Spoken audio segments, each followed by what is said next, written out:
life's lessons are full of challenges, inking huge out. But the Lord's guidance, like a bright lamp, illuminates. 放下矩阵，让心灵充满。Let go of attachments, let the Holy Spirit fill you. 在主的爱中找到真自我。In the Lord's love, find your true self. 基督的爱如海洋浩瀚 Christ the love, vast as the ocean. 喜被我罪在为我平安 Washes away my sins, grants me peace. 专注于神灵魂的释放 Focus on God, the soul is liberated. 在内外咆哮都真希望 In His embrace, find true hope.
What's the location of your emergency?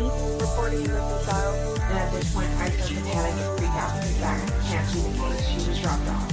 I remember him saying, should I have asked for more? And I'm like, no, you got us to hide your phone. If you were to go to bring your phone back right now, that would look suspicious of me. Like, what are you doing? I feel like sometimes people struggle to show genuine emotion when they're real when they're truthless. If I knew anything, I promise you, I would tell you. Like, I am willing to take a lie detector test, whatever the fuck you want, but I don't know anything. On February 25th, 2024, in Kissimmee, Florida, Madeline Soto celebrated her 30th birthday party with family and friends. The joyous occasion was quickly overshadowed by fear and panic just one day later, when her mother arrived to pick her up from school, only to learn Madeline never made it to class. Police and investigators launch a massive search operation, but as they piece together the clues from her last 24 hours, shocking evidence and glaring inconsistencies begin to emerge, suggesting her disappearance may be connected to a far more sinister truth.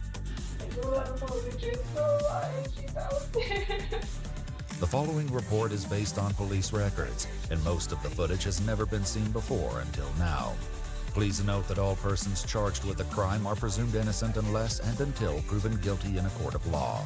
On the late evening of February 26, 2024, the Orange County Sheriff's Office receives a 911 call from a caller with a dire concern. Do you need police, fire, or medical? Police possibly. I'm reporting a missing child. Okay, and the child that you're trying to report missing, are you calling on behalf of the parents? Yes, on behalf of the mother. Because Okay, and then how long has it been though since you guys have last seen her? since this morning, she was dropped off at school this morning, and apparently she never showed up. We called everyone we knew. No one's seen her. After collecting more details, the dispatcher assures the caller that a deputy will arrive as soon as possible. However, no help arrives. She calls back 2 more times, attempting to express the urgency of the situation. We need police power medical. No, it's not a medical issue. We have a missing child since this morning. We already called 3 times.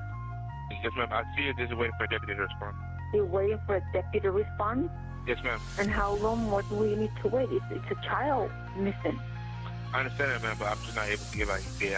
I don't know when they'll be there. So this is not important for you guys? Really? Ma'am, we were very busy in the area. Look, I understand that they'll be there as soon as they can, okay? The chilling reason for the delay and what had deputies in the area so busy would soon raise more questions about the timing of her disappearance. At 7:48 p.m., Deputy Joseph finally arrives at the scene to meet with the missing girl's mother, 35-year-old Jennifer Soto, and her boyfriend, 37-year-old Stephen Stearns. Hi there. Stay there. Hey there. Hey there. What's going on? So, was dropped off close to school this morning, but never made it. I went to pick her up from school. I'm sorry, one second. Yeah. Go ahead, sir. Are we looking for another kid or we have a kid? Looking for another one. With more than one missing child in the area, the fear that she may have been abducted remains a possibility. So she was supposed to be dropped off at school, didn't make it to school. Didn't make it to school. I went to pick her up from school today, and she never came out. I got an email from the school saying she was absent, but I also messaged her teacher, and he looked at her entire attendance today and saw that she was completely not at school today either. Okay. So she never made it. 13. What was she last seen wearing? Green hoodie, white Crocs, either blue or black pants. I think black shorts. Do you know if she has like friends in the area? She does, but she doesn't know where they live. I asked all of them. Is this like, does she like have any places that you guys know that she'll usually be at? Any friend's house? Any places that like she likes to hang out? No. Not typically? No. Okay. Und 81 weitere Seiten. She left at her home today. I have it. You have it. And I've already gone through her messages. Okay.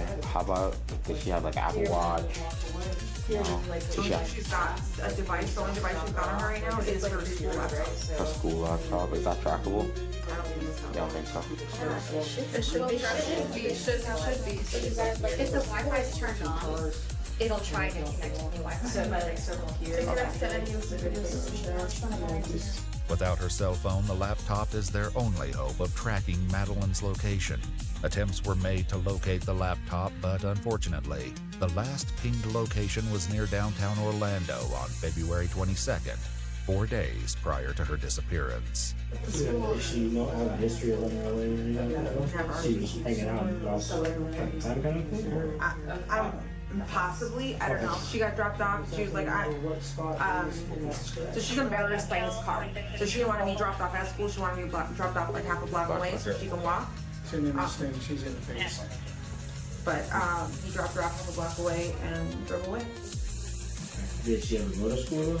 No, we called She school. was walking in that direction. She was rifling through her backpack, just looking for something. I thought maybe she was just looking for headphones before she got her walking on. Yeah.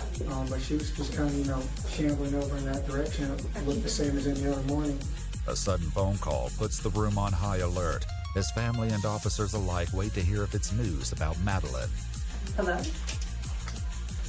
Yes? Hi, Principal. I'm okay. How are you? Unpackt, eins der ersten Mädchen, in das ich verliebt war in der Grundschule. Da war ich gerade in der 4. auf dem Weg zur 5. Klasse und hatte dort einen Crush für ein Mädchen namens Madeleine.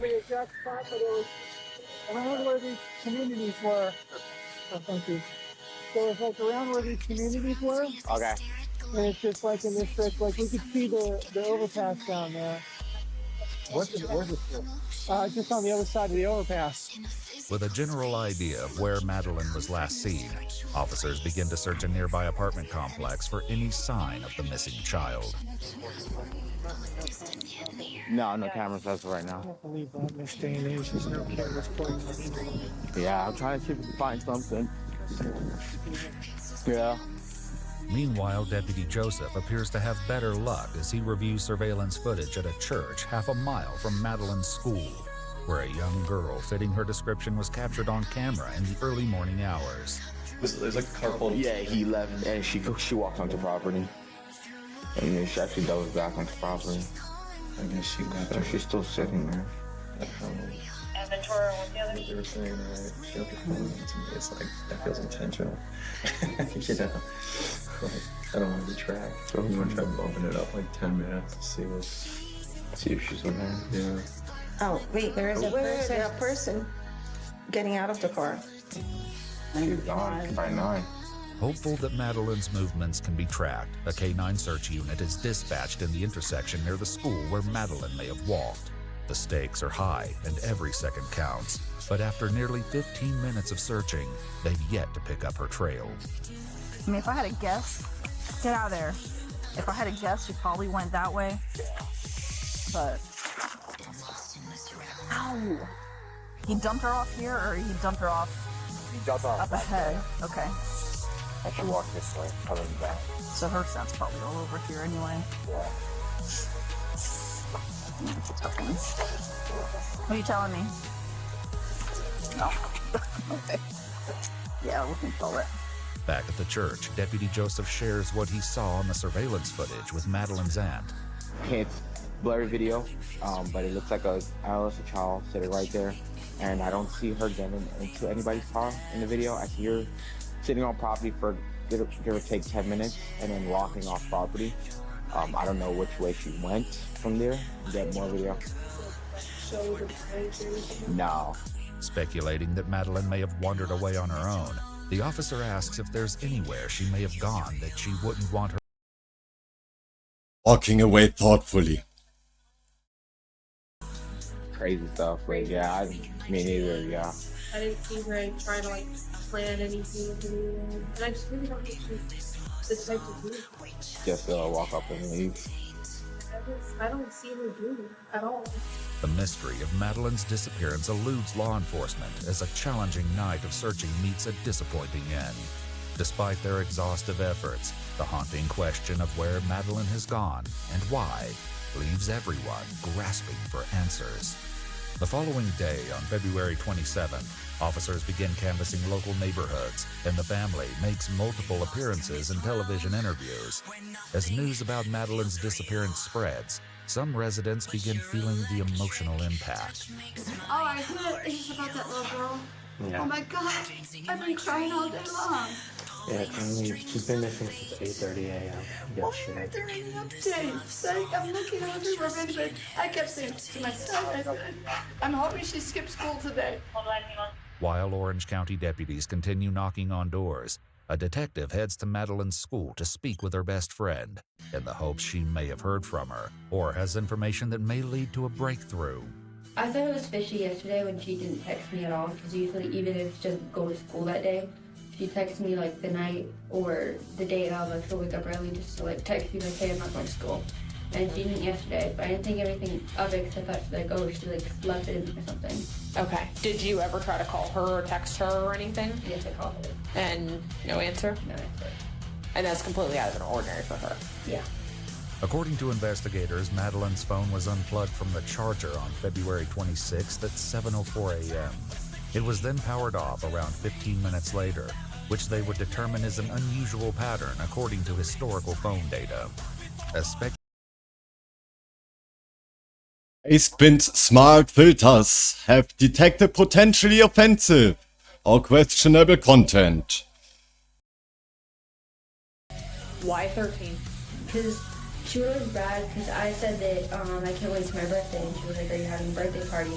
I said no, and she was like, oh, I get a whole bunch of money, like $500 something. I think she was waiting to turn 13. That way she could get all of the money and go. But where would she go? I had no clue. As the question of why Madeline would want to run away from home haunts the investigators, her mother, Jennifer, offers a simple explanation. So this whole living in the woods thing, I have people like tromping through the woods right now on horses and ATVs and all sort of things, but has she ever mentioned that before? The thing is, I started talking to her about World War III, just what's happening politically, and I'm like, you know, I don't know what that means for us, but we'll see what happens. But I talked to her about World War III, so that's what I'm just saying. How long ago is that? I mean, is that something that might have impacted her? And that's why she said she wanted to go live in the woods. As the detective asks Jennifer for her own insights, she poses a darker theory for what may have happened to Madeline. Based off of everything, me knowing her and knowing how she is and how tight-knit we are, like, I don't think she would run away. I feel like she was taken, like, on that short walk from where she was dropped off to the school. As investigators finish interviewing Madeline's friend, she shares one final detail that suggests a suspicious break in her usual routine. The friend shares that Madeline always preferred to be dropped off at school and had never walked her way to school from the church. But yesterday, for some random reason, she wanted to be dropped off at the church. I don't know if she doesn't get dropped off at church before, no, she's told me. Okay.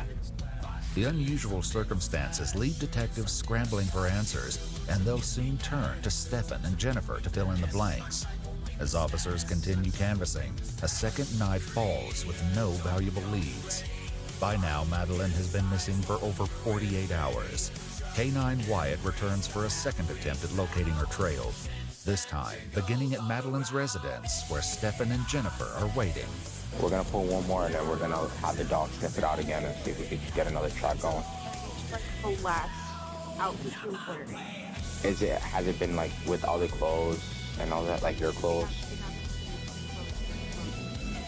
Is it other people's dirty clothes or is it her just hers? Is her What about underwear? like a pillow that she likes to sleep with? Her underwear is not, I mean, all that stuff works. Yeah, but you slept on the pillow this morning. No, I swear that's not a working pillow. They settle on using a pair of her underwear from the bathroom, and the search begins.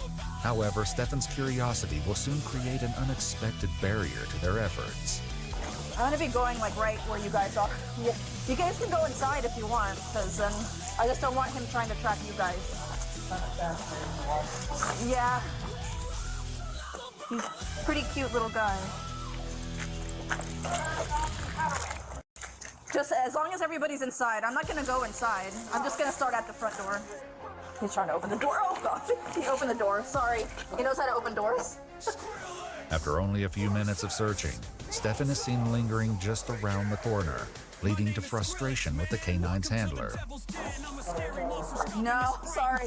He backtracks a lot, so he kind of just circles. Yeah.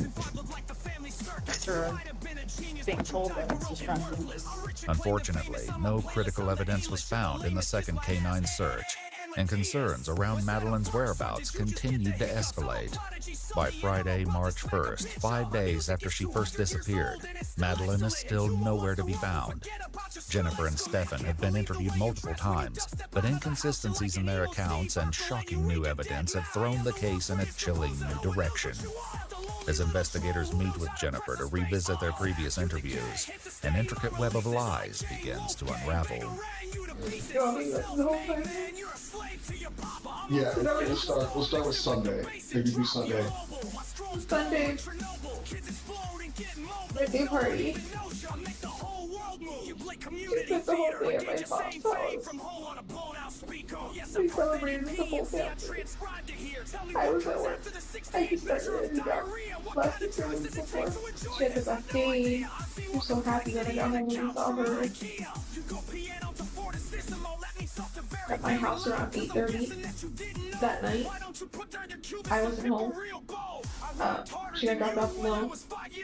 About 10 to 15 minutes later, Stefan showed up.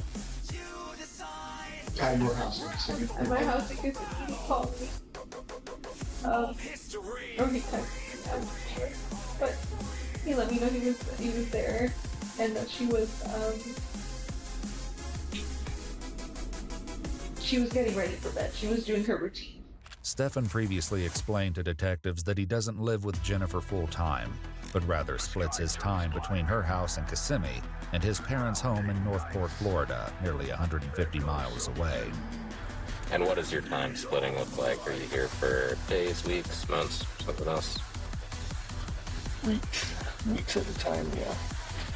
And so, I guess, when did you arrive this block of time that you were here?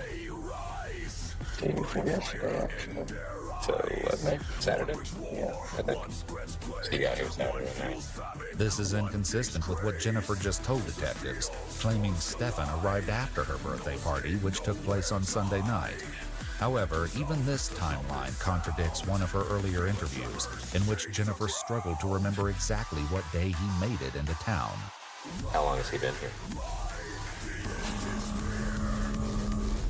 Or when did he arrive, rather, this time? I can't remember if he arrived Saturday or Sunday morning.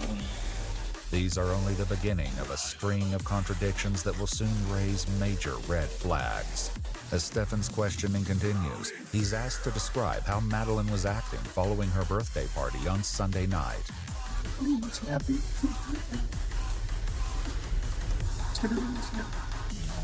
Nothing that we were doing. Kids were crazy. Kids were happy. Jennifer continues to explain what happened just after she returned from work and the reason behind her decision to break routine and have Stefan take Madeline to school the following morning. I got home around 10:30. I started getting ready for bed myself. I started eating and taking my meds. I had to take meds. When I went to take my meds, I realized, oh my God, I forgot to take my Saturday night's meds, which is why I felt so weird and so abnormal and not myself Sunday while I was at work.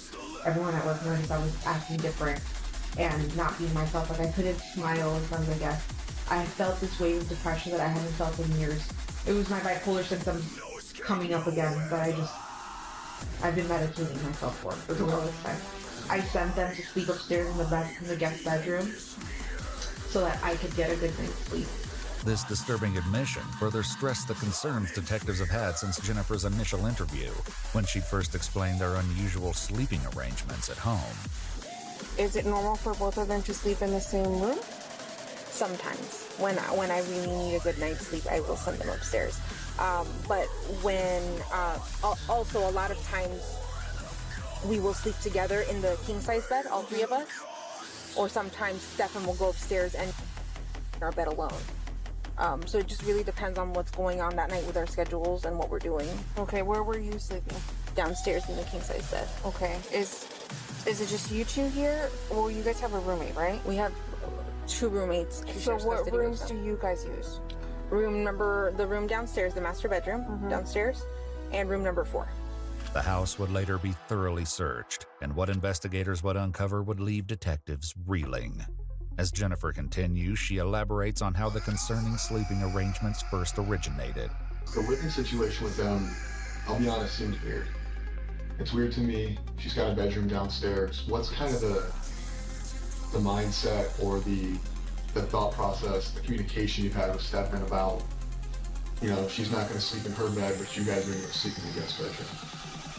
It wasn't until June that he got his own bedroom and I sent him upstairs. That's where the requests for sleepover started. Okay. And I kept telling her no. I'm not comfortable with that. They really wanted to watch something and I was really tired. And I said, okay, fine. Go ahead, but this can't happen often. I started going upstairs. But honestly, I think I can count on one hand how many times that's happened, and it has been many times that I've allowed her to have a supper party with him, to be alone in the bed with him. The sleeping arrangements leave detectives seemingly uneasy, but with finding Madeline still the main priority, investigators asked Stefan to piece together the events of the following morning. Woke up around 7:15, somewhere around there, which is an early start for us, but we had talked about getting McDonald's breakfast beforehand, so we wanted to make good time. We did make good time. We got out the door maybe 7:30-ish, 7:45-ish, maybe. However, when Natalie, who lived in the house as one of Jennifer's 2 roommates, was asked if she saw the 2 of them getting ready in the morning, Her answer seemed to contradict Stefan's account. Did you see them at all Monday morning? By the time I was leaving Monday, no, I think I was leaving too early. I leave like around 7:45. I typically don't see them. Were you probably gone before they even got up, maybe?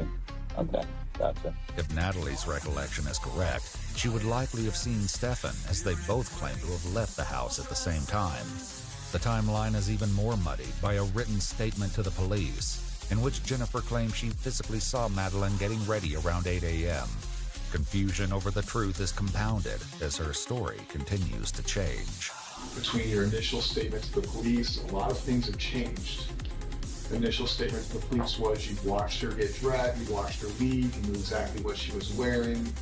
Can I tell you my thought process on that, or where I came from with that? I was handed this form, and I'm like, where do I start? What do I write? And somebody said, tell them what you saw. And so I started with I saw. And then I wrote out what I wrote out. But it wasn't until later I was like, wait, I didn't see her. I assumed that I saw her. Und ich sah ein Reiter auf einem aschfahlen Pferd. Und nach ihm zog der Tod und ihm war Kraft gegeben, den Menschen das Leben zu nehmen. Despite the inconsistencies, investigators move on to what happened after Stefan and Madeleine allegedly left for school. She was asleep in the car most of the time, just snoozing until we got there. And she wanted to be dropped off a little down the ways from the school. She's got this phase that she's been into lately where she's very particular about what car she's seen getting out of in front of the school. I get it. It's an image thing. I said, okay. Let her out. Have a good day. Love you. Thanks. Love you too. And I turned around and was driving away and was watching her in my rearview mirror to make sure that she was going where she was supposed to go. And she was moving in that direction, but she was rummaging around in her backpack or something. Find out later that she forgot her phone here, so she may have been rummaging for her phone. But she was still kind of making her way towards that direction, so it looked okay. Looked like any other day. And you said that that's typical of her to walk that distance? Yeah, she likes the morning walks when it's cool. And she will sometimes like to hang out and wait for her friends. She's known to do that. His statement seems to have raised suspicions with investigators, as Madeleine's friend informs them that it isn't typical for her to be dropped off anywhere but in front of the school. Stefan also claims to have dropped her off between 8:20 and 8:40 a.m. But when confronted with what detectives saw on local street cameras, Stefan makes an abrupt change to his story. So why is your car seen going southbound at 8:10? So meaning going toward Kissimmee. I had forgotten something. I had forgotten my gate clicker. I'm sorry. I forgot. I had gone back to the house real quick after we left. I actually had to go through the front gate and use my parking pass to grab my clicker. So it was the wrong time. I'm sorry. Like I said, I was guesstimating these times. I'm not a morning person. Okay.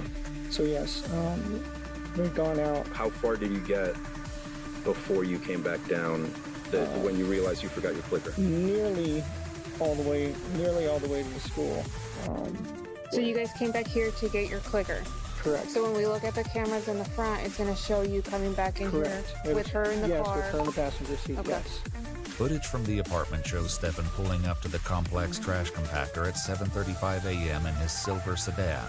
He's wearing a red-colored shirt as he throws a trash bag inside the compactor and pulls away. A female believed to be Madeleine is visible in the front passenger seat, appearing slightly slumped over. They leave and return to the apartment at 8:19 a.m., where Stefan appears to speak briefly with a security guard. Madeleine still appears to be in the front passenger seat. The security guard was later interviewed, but his account burns another hole in Stefan's story.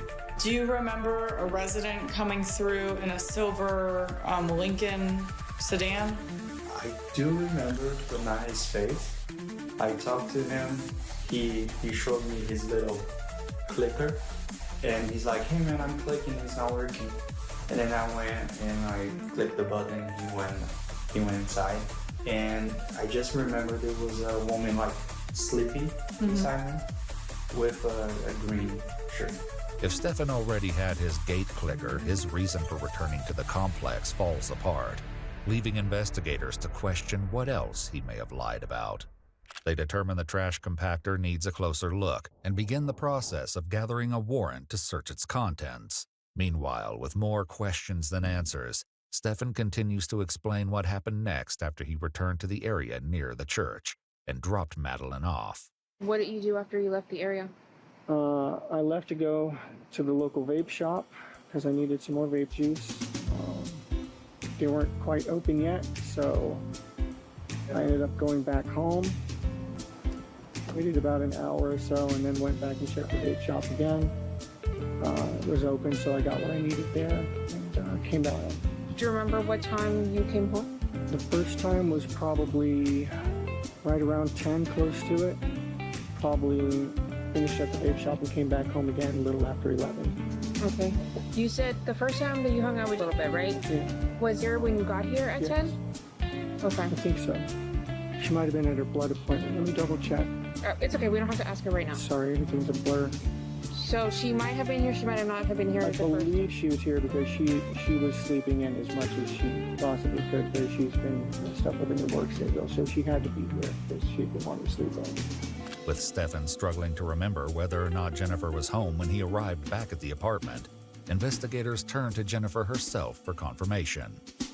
When Stefan called me around 10:18 in the morning, I had stepped out to go get blood work done. And he had just let me know that he just got back home from running a few errands. I asked, did you guys ever just stop at McDonald's? And he said, no, she changed her mind. He tried convincing her a few times that she did not want McDonald's anymore. At what time did you leave the house yesterday in the morning? Or what time did you step out, rather? Let's see, around... From what I gathered, you grew up nice and sheltered with You mama's left pretty around 9:30. stories and your own made up And then Stefan called you around 10 to say you got home. Though Stefan claims he spent time with Jennifer before leaving for the vape store a second time, Jennifer's account suggests she wasn't home until after he returned. As confusion builds over the timeline, detectives review security footage from the street cameras and notice a flaw in Stefan's story. And you know what the magic clicker was? Als Kind hatte ich Angst vor Gewittern. Und da hat meine Mama gesagt, ey, du musst keine Angst haben. Immer wenn es blitzt und donnert, da macht der liebe Gott gerade ein Foto von dir.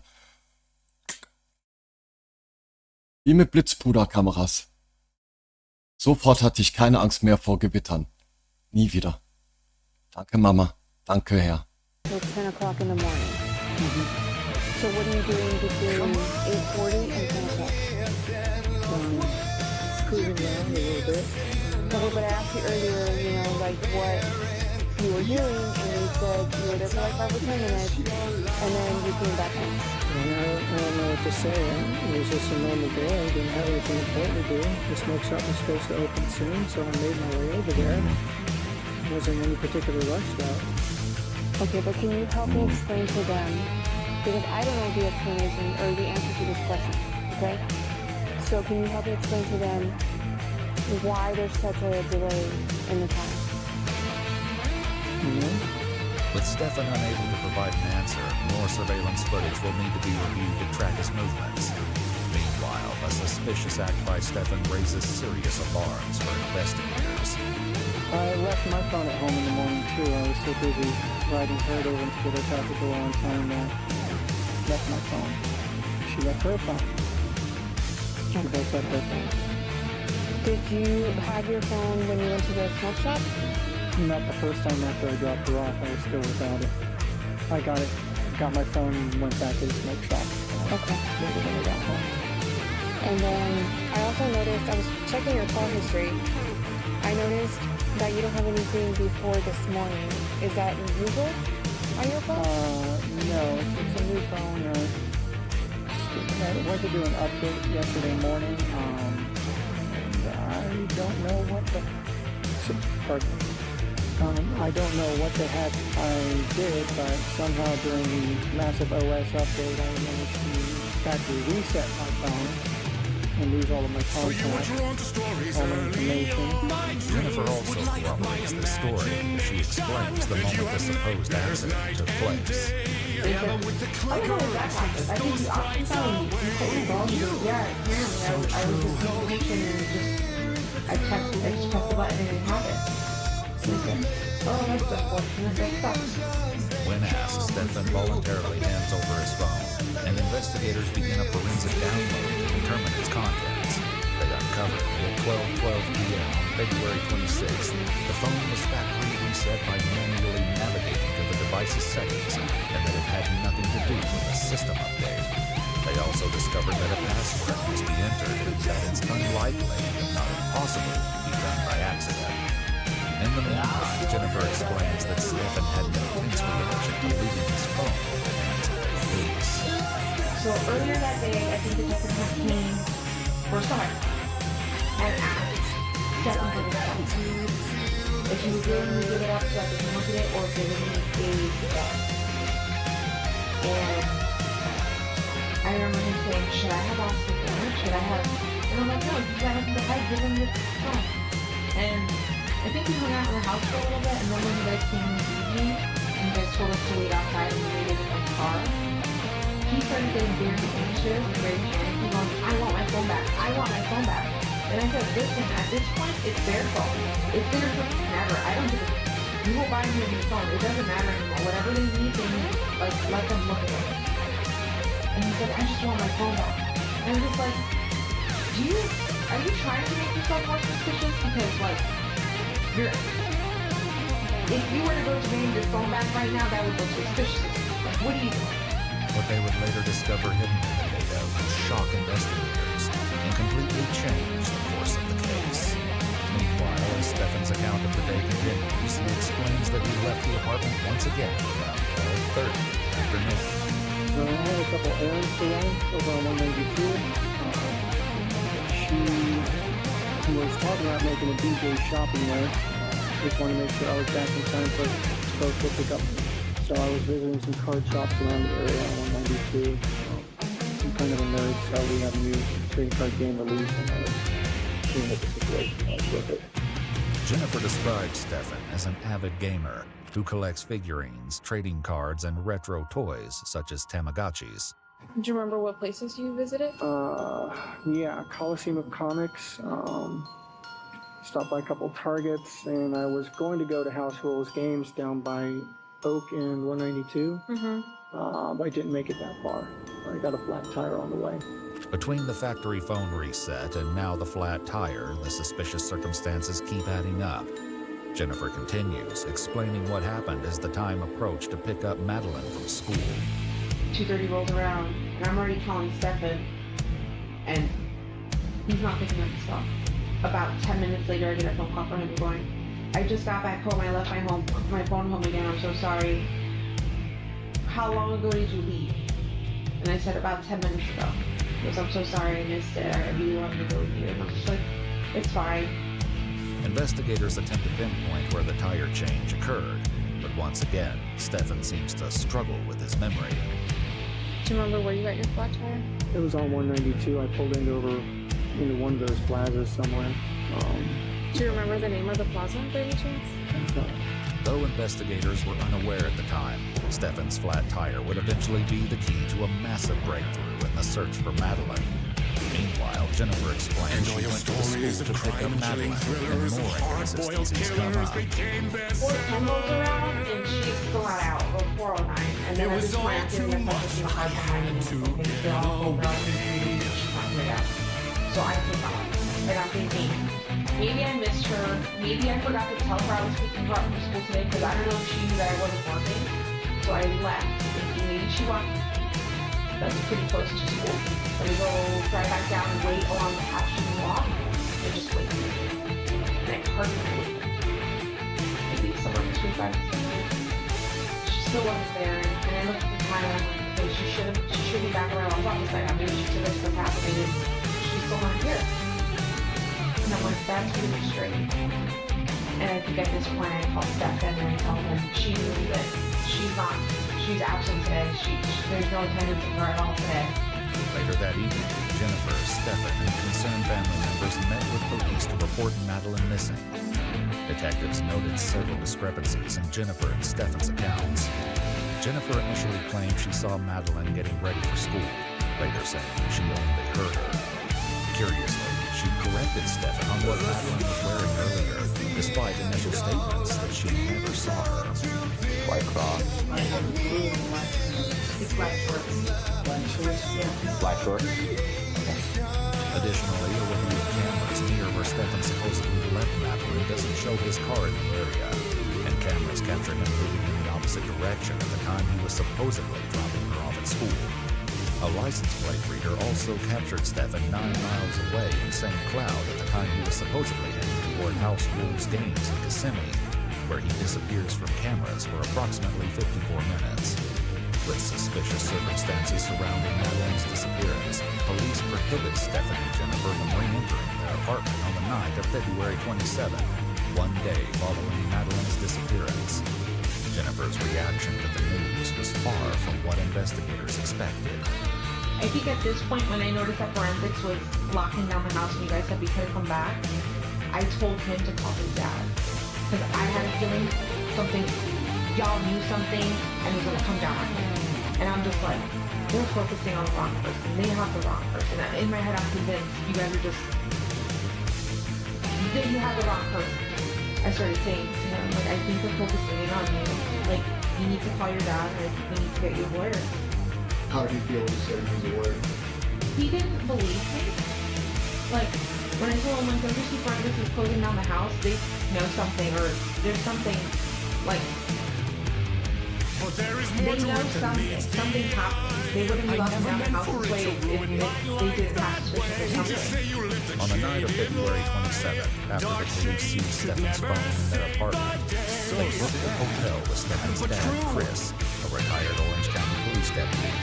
Chris was soon to speak with police, sharing his own fears and suspicions about his son. Meanwhile, the following morning, Stefan's sudden absence from the hotel doesn't go unnoticed. The following morning, I wake up around 9 o'clock in the morning, and Stefan's not there. And I remember thinking, he left again without his phone, and didn't tell anyone when he was going. That's suspicious again. Why are you trying to... Well, we took his phone, so he got a new phone. He didn't get the new phone until later that day, when his dad woke up, came to our hotel room, and then handed him a phone. But he rolled in around 11:15. Rolled in with a cup of Wawa and said, oh, I'm so sorry, I was just driving around. I grabbed some Wawa on one of the Wawa, so I'm going to get back to the hotel. But I'm here now. And just like, detectives are about to show up. What would happen if they showed up and you weren't here? Like, you would have been a fugitive. Like, what are you doing? And he just apologized about not telling anyone where he went. But, you know, when he got a Wawa call, he said they were out too. Yeah, but in reality, I know that he truly took my car in the middle of night to North Florida and was down there for an hour and came back. Cameras captured Stefan leaving the hotel lobby at 4:35 a.m. in Jennifer's car. A license plate reader captures him again 1 mile from his parents' home in North Port, Florida, nearly 150 miles from Kissimmee at 6:29 a.m.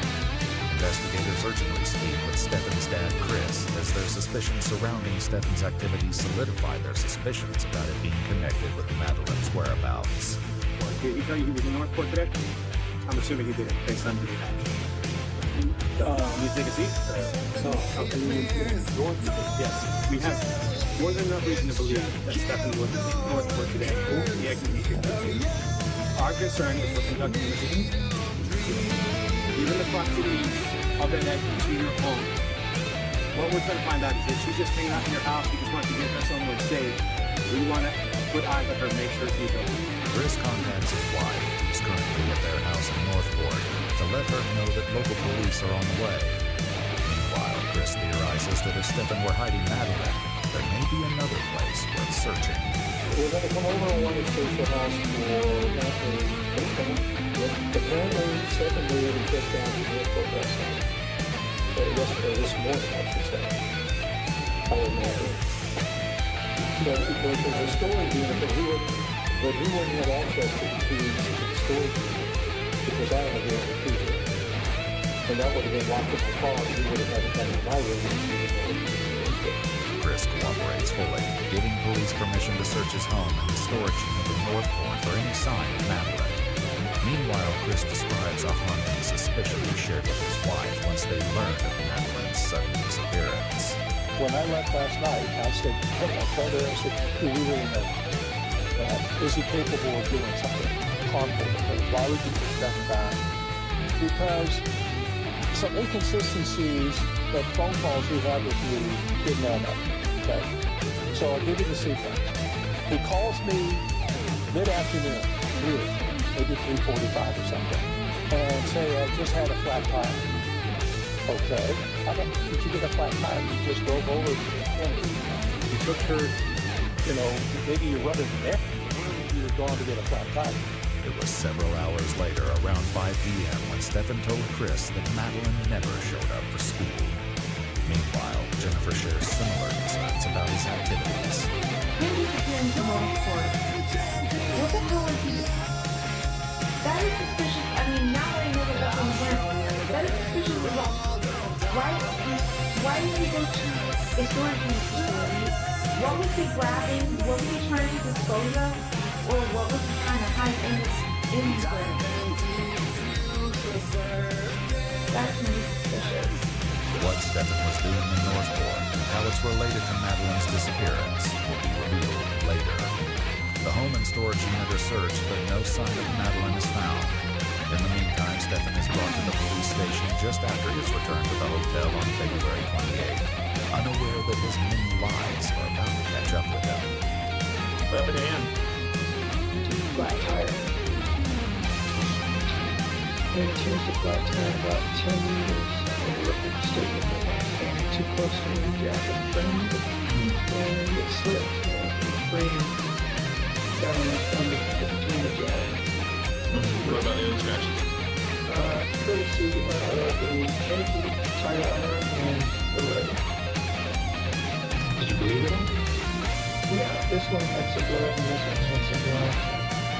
Not much of blood and gas. You know it. Pop your tire. No idea. Until it just started going floppy and then pretty more floppier and then just completely freaking separated. There's no way to spare it from the jam. Jinky as it gets. So typically when changing a tire and stuff, you tend to get brake dust and dirty and all that. Yeah, I'm Did you happen to... positive that I breathed in some freaking brake dust or tire dust or something because I was coughing the rest of the afternoon. What'd you end up doing to clean up or stop the bleeding and stuff? Nothing, actually. Just You didn't get too dirty? Wash my hands and that was it. Your clothes get all messed up at all, or? Surprisingly. What were you wearing? by chance? This? Still wearing this. I'm still wearing the same clothes. Oh, so you got pretty Try to, yes. Earlier surveillance footage showed him wearing a red shirt as he Toilet threw away paper. items in the trash compactor, left the apartment complex, and returned with Madeline. However, when he's captured on camera at a smoke shop later that morning, his clothes have changed. You weren't wearing a red shirt? Was wearing a red shirt early in the morning. I changed clothes later. Because that shirt was a couple days later that day. That tear happened after that. After further review of security footage from the apartment complex, Stefan was seen visiting the trash compactor multiple times throughout the day. At 4:35 p.m., around the time Stefan claims he learned of Madeline's absence from school, he's seen throwing away a piece of a damaged tire. However, this wasn't the only thing Stefan discarded. Too old to lie to people. Too old to beat around the bush. And you seem like we're having a genuinely good conversation right now. Okay? The only thing that I ask for from you is, and I will reciprocate, I want you to be honest with me as much as I'm being honest with you. Okay? Nowadays, cameras are everywhere. Okay? So, we see you at the drug shack. We see you go by the dumpster. Okay.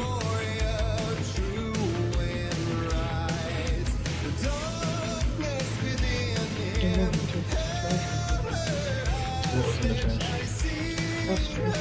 House trash. Did when you for school, did she have her backpack from you? Yes. She did.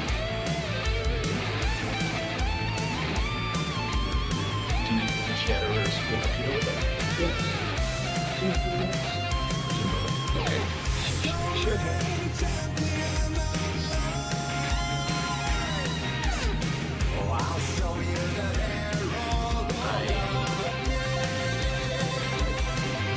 Once again, this goes back to the honesty thing. There was things in that trash bag that got thrown away that probably shouldn't have been thrown. Near the tire, a Hawaiian print backpack, school laptop, and one white crock were found, all believed to belong to Madeline Soto. Stefan's story of watching Madeline walk toward the school with her belongings falls apart with this devastating discovery, prompting the detective to make a desperate plea for the truth. Well, I can confidently tell you, she did not go to school on her back.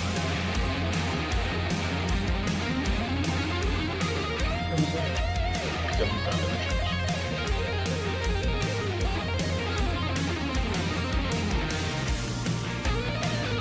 So, Stefan, here's what I'm asking you, pleading with you, is to dig down. Do some soul searching. I have kids, he's got kids. And this little girl's out there somewhere that they need to know where it is. And I really think you can do this. You want to get something off your chest. I don't know what it is, but I'm pleading with you. Don't know. Don't. Though Stefan continues to deny the truth, the evidence against him is mounting. Detectives are far from finished as they prepare to confront him with the jaw-dropping discovery from his cell phone. A disturbing revelation that will be nearly impossible for Stefan to deny. What do you think was on the phone? Text messages. Text messages. Email. Pictures? Put some pictures in the room. Certified cartoons. Lightsaber cartoons. Disney cartoons. Do you have a Google account? Yeah. Do you save pictures to your Google account? Sometimes. Or is it automatically? I know sometimes phones sync to a cloud and Yeah. They get access to it. and then sometimes when you reset your phone and your phone updates and puts ECAPs back on your phone, sometimes they will put the images back on your phone. Sure. Get it? I assume so. Can we pack pictures of you? Probably. Disney. Selfies on the tone. She got back to Puerto Rico and got ready.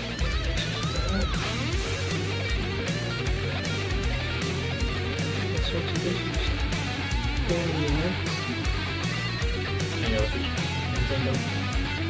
On February 28th, 2 days after Madeline's disappearance, the digital forensics team was able to recover hundreds of images and videos from the phone and a Google Cloud account. The images date back as far as when Madeline was only 8 years old. Though few images show Stefan's face, a unique black mark on his genitals would later match those seen in the photos. More discoveries would later come from his search history with horrifying implications. You're not going to be brutally honest with you. There's... And I'm pretty sure you know what some of those pictures are about. you're a very intelligent person. I don't want you to discredit yourself by saying you don't know about all the pictures that are on your phone. You understand what I'm saying? So you want to add to the list of pictures?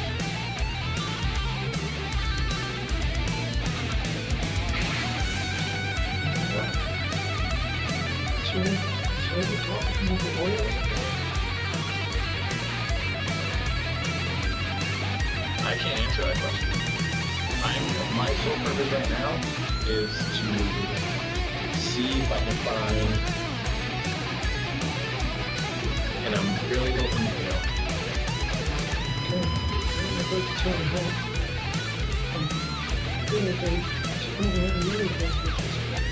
In a nearby interrogation room, Jennifer is presented with the distressing evidence. However, her initial reaction leaves investigators in shock. He had his phone. He really did have his phone. And there are some very, very unfortunate graphic pictures with, I wish I could tell you this was all a made-up story, but it's not. Did you ever suspect anything like this? No? You okay? How are you doing? Is this a surprise? Is there photos of her? Mm-hmm. Yes. So you know how we have his phone? Obviously, that's how we were able to find the photos. And Such a dark place, am I trapped in here? Is this real? I cannot. what makes you believe that it's not? Though investigators insist the photos are true, Jennifer continues to ask them to show her the proof. Despite their concerns that the images may be too difficult for her to see, they ultimately reveal one of the images to her. Jennifer's reaction, however, will soon lead the detective to a chilling conclusion. So what do you think should happen this time? I'm afraid to take press charges, but what else? There's a side of me that wants to say he's innocent if this doesn't happen. Can I make one decision now and change my mind later? If I decide not to press charges now, could I change my mind and press charges later? It's a lot to digest. Okay, so I don't want to make you answer that right now. But when we come back, we'll talk more about it. She's our main focus. That's where I'm at. I know that the acts happened, but I'm not convinced that he didn't take her to school. I'm not convinced that he's the reason she's gone. Because if this had been going on for so long, what's the motive? Why Monday? Why that day? Why the day after her birthday when we were supposed to spend the entire week together and have such a great time? Like, we had plans. Like, we knew we were just gonna be together that week and we were gonna have a good time. So I just can't think, like, why? When you say what's the motive, what are you assuming? That she was taken. Not that anyone that I know has done something to her, because I feel like nobody I know would do something to her, would hurt her, would murder her, anything like that. In addition to the photos, several items were located in a search of their apartment, including a firearm found in Stefan's room. In Madeline's room, a phone tripod was located inside a drawer, and a pair of men's underwear was found in a laundry basket. Police noted that a specialized light source was used on Madeline's bed, and areas of fluorescence were observed on her comforter. Additionally, Madeline's school notebook was found and appeared to contain graphic depictions of sexual acts. The evidence is enough to charge Stefan with sexual battery, and after more evidence is collected by police, he is placed under arrest. The investigators are... He had no idea that this notebook was just in creation. Wasn't enough to convince Jennifer that Stefan had something to do with her disappearance. We know what happened. What if he's telling the truth about dropping her off and driving away and driving her in circles and getting to the babe shop? Because I know there's banks around, right in that same plaza. There must, in an Amscot, there must be video of him pulling into that plaza and waiting.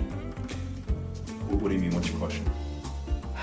If you guys found evidence of him being in front of the store like he said he was, like, it's possible that the story might be true and somebody else could have taken her. Like, I'm just thinking, like, what if we're focusing, like, okay, the sex things happened, right? But what if that's completely a side thing and not having to do with this, like her missing? 2 days after his arrest on March 1st, Madeline is still missing. and the detective once again confronts Jennifer, this time to share a troubling concern. I think at a certain point throughout this relationship, you became aware of it. And for whatever reason, your reasons, whether it was discussed that it would stop, whether it was discussed how it would go, that you feel some sense of guilt. A lot of the news statements you've given kind of, again, my opinion only, I don't speak for anybody else, whether it's in this room or out of this room, bother me.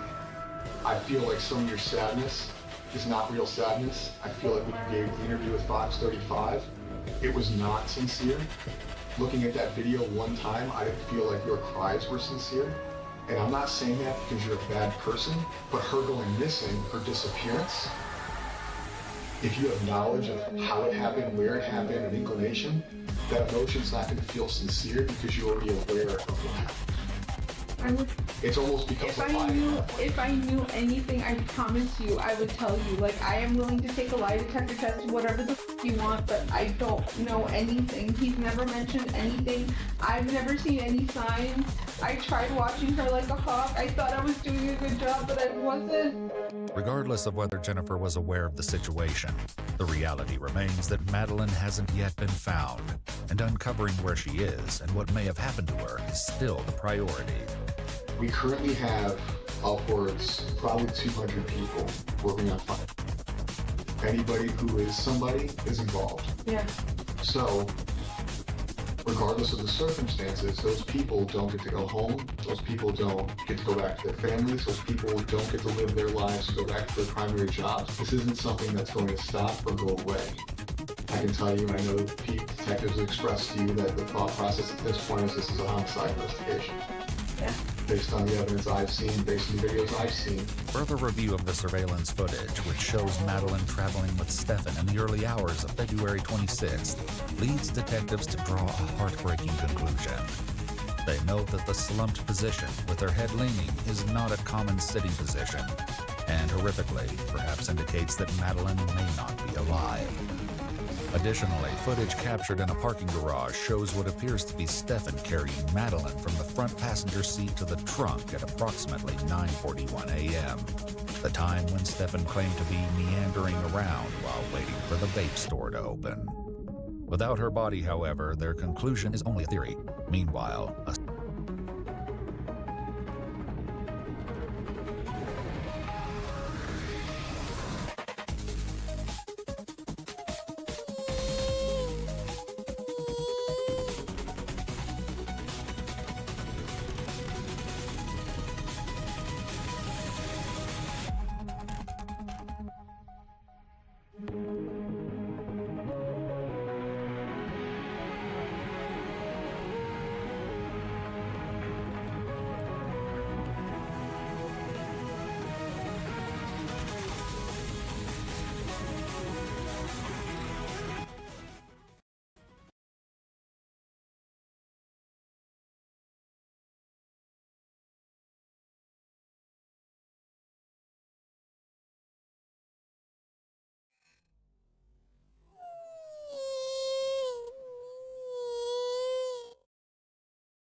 startling admission by Jennifer will soon lead to a brutal confrontation by the detective, whose patience appears to be wearing thin. Have you talked to Chris about Stefan needing a lawyer? Yeah. When? I think when you guys showed me the photos. So we showed you photos. No. The first thought you had was to ask his father if he should get a lawyer? No. I knew that was true, right? That's evidence. That's for real. That's happening. But I kept thinking, they're going... I don't know why I kept... I can't tell you why my brain kept thinking, no, he didn't kill her. Not that he didn't kill her, but she's still missing. She's still out there. She was taken. Yes, he's done this to her, and that's not okay. But I swore she was still, I felt in my body she was still alive. She was still out there. I told Chris to get him a lawyer because I felt like you guys were chasing the wrong person. But you weren't. Because you offering him a lawyer is very weird. I know. Her replies to the details about the severity of Madeleine's assaults appear to be the final straw for the detective, as his confrontation grows more heated. You prioritized him by offering him, or telling his dad to get him a lawyer. Not, what the f did he do? Not, hey, we need to figure out what happened. No, let's protect Stefan. I was in shock. No, that's not shock. That is your natural instinct to protect Stefan. I don't know why I said that. But that's the problem. You don't know why. Does your role in her life lead this to happen? I'll be honest. Yes. I know. Since she was a child, since her victimization started, it occurred under your roof and you acted like it didn't exist. And knowing the victimization, knowing how ongoing it is, knowing that you saw a picture of it, not just us telling you, not me and him saying, hey, listen, he's being... I think they had a bad relationship. They showed you a picture of it. And you still protected him. So how am I supposed to not think that the thought process in your mind is until she's found, Stefan can't be charged with murder? Because we both now know that you don't want him to be charged with murder because you want him to have a lawyer. No, I don't. That was then. He can't be charged with murder. That was then. Everything that you guys have shown me since then and have shown me that he's So we had to show you a picture of her dead in a car for you to finally not take his side? Despite his theory that Madeleine is deceased, they've yet to locate any sign of her remains. If their devastating theory is correct, the question remains, what motive would Stefan have to end her life? What do you think made him snap?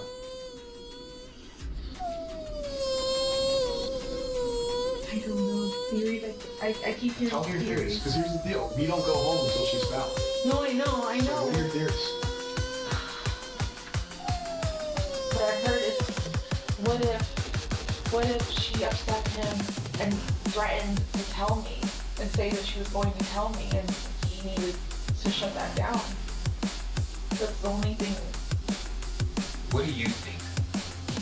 I don't want to believe it. She told me. She was going to tell her Sunday night and stuff her body out from working.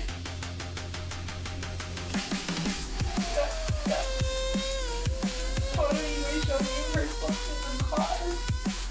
You don't want to kill her. I want to believe she's still alive and then she got kidnapped, but that doesn't seem like that's the case. I know. I agree. Please, something else. I just want to believe she's still alive and she's out there. Explain your reasoning behind those assumptions and move forward day by day. So he had access to benzos and I think Lunesta. What are those? I'm not familiar with that. Benzodiazepines are anxiety medications which relax you and can make you sleepy. Okay. And Lunesta, I think, is a sleeping medication, like for insomnia. So I don't know if it's possible he gave her something and she was drugged. In those photos that you showed me where you're saying she's dead, maybe she was drugged, but if she is dead and it was done upstairs, I could just only imagine that he choked her. I don't know how else you would kill someone and not leave a mess. Horrifically, a search for the medication sevoflurane was discovered in Stefan's Google account on February 12th and 14th. It's described as a volatile anesthetic that provides hypnosis and amnesia and is most commonly used for surgical procedures. An additional search was made to determine whether or not the medication would show up in tests. Still, based on what he's seen, the detective isn't willing to entertain the idea that Madeline was merely sleeping. We know he killed her. We know he drove out of there Monday morning. We know he discarded her backpack in the trash dumpster. We know he discarded her laptop and one shoe, right? So all her property was discarded to look like she's gone. That way he doesn't have evidence with him. But then you have all these suspicious times of when he's left and come back and he's gone here and gone there. So what do you think he was doing on all these suspicious times? He's rolling 192. What do you think? Knowing what you know now we can play. You know she's dead. You know that we've given you information. What do you think, knowing what you know, he was doing in 192? He was doing here. He was doing here. He was doing in Northport. What do you think? So him leaving early in the morning and driving around aimlessly somewhere. I feel like he stashed the body at that time. When he came back and then left again. It's his daytime. Like, how could you move a body or move something in daytime and not be But like, I feel like he went back to check, to make sure he did a good job.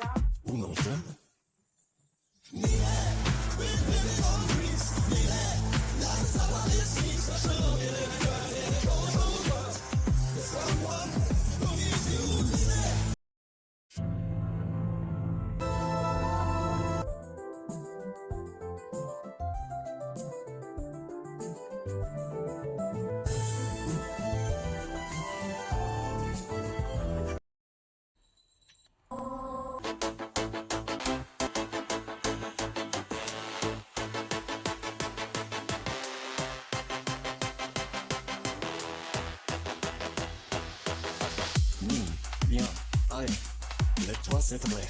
Tu vas être tout mauvais. Qu'il est déjà tard, viens. Nous devons sortir d'ici. Sortir droit. Me comprends-tu pas? Où est ta chaussure? Tu l'as perdu. Quand j'ai le te montrer la chemin. Qui a perdu? Toi? Tu t'es perdu? Moi? Je me suis perdu? Ou bien? Ou non?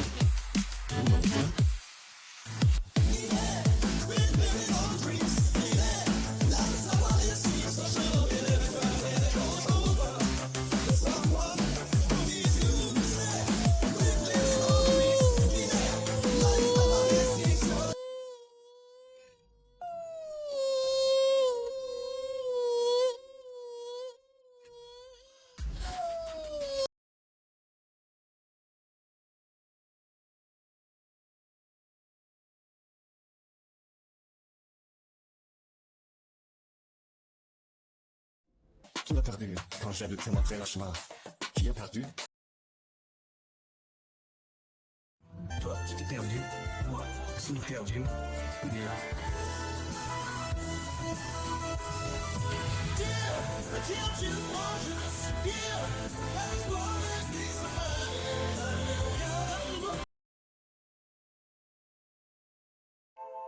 Ouais, tu vas être tout mauvais.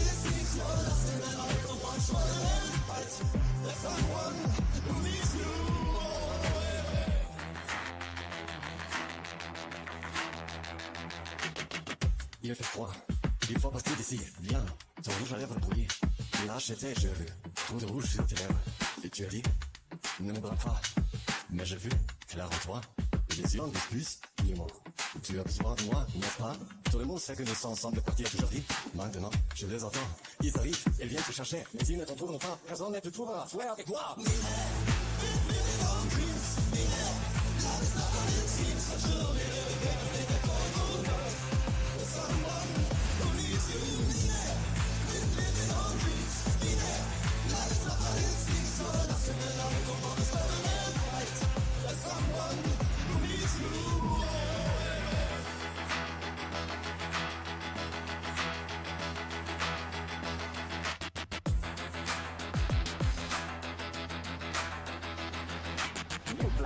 cours des derniers mois, le nombre de personnes disparues a dramatiquement augmenté. La dernière publication de l'autorité de police locale rapporte un autre cas tragique. Il s'agit d'une jeune fille de 24 ans qui a été vue pour la dernière fois il y a 14 jours. La police n'exclut pas la possibilité qu'il s'agisse d'un crime.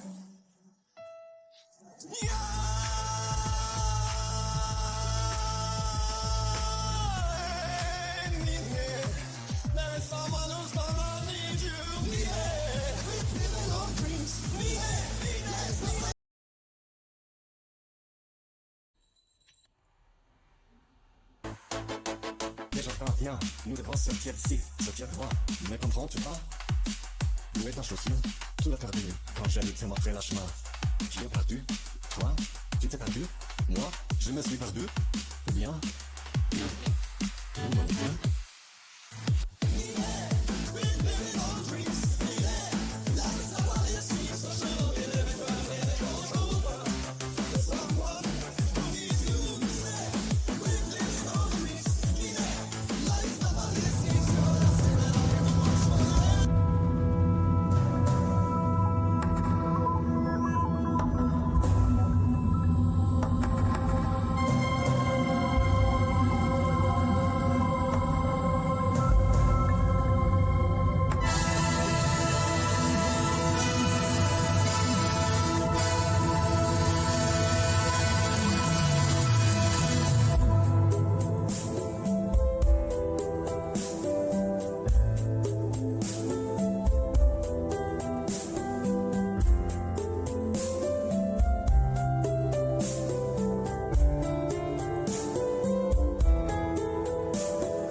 S'il te plaît, tu vas être tout molé.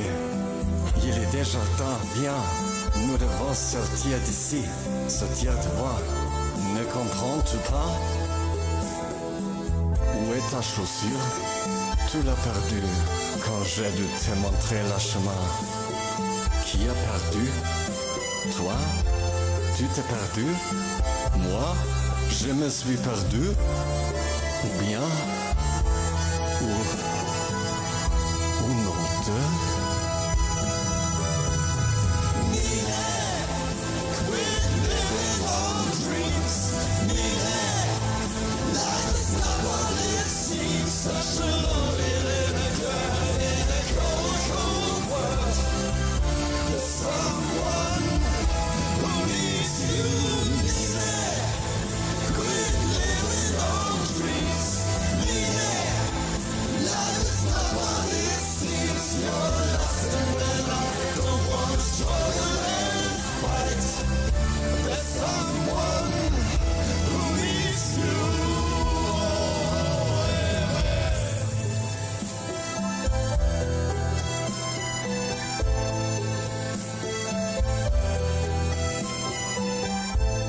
Il fait froid. Il faut partir d'ici. Viens.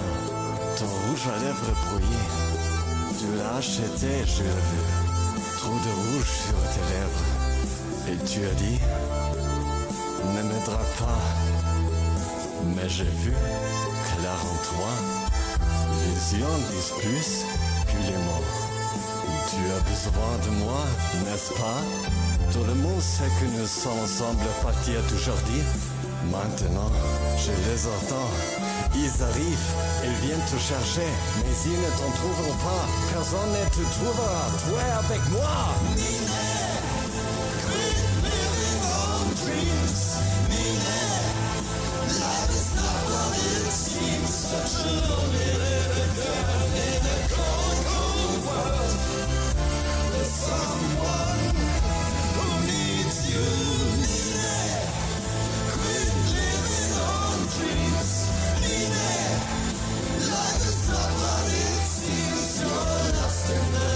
Don't wanna struggle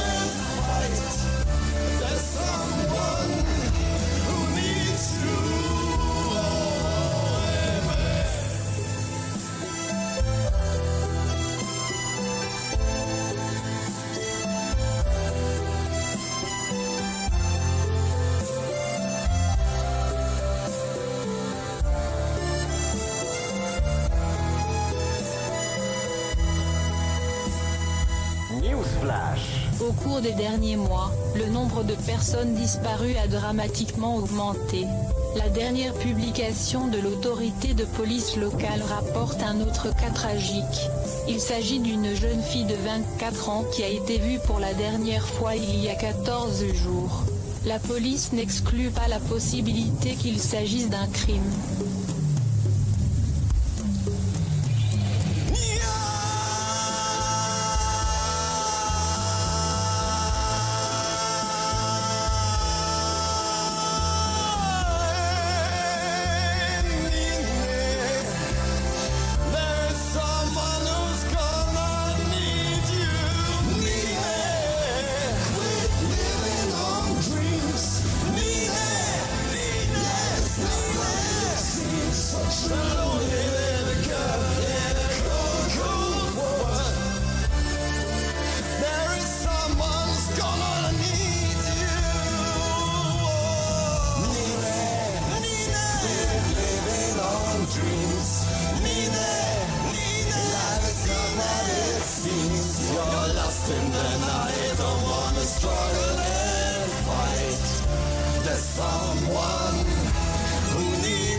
Ich kann das nicht unterstützen.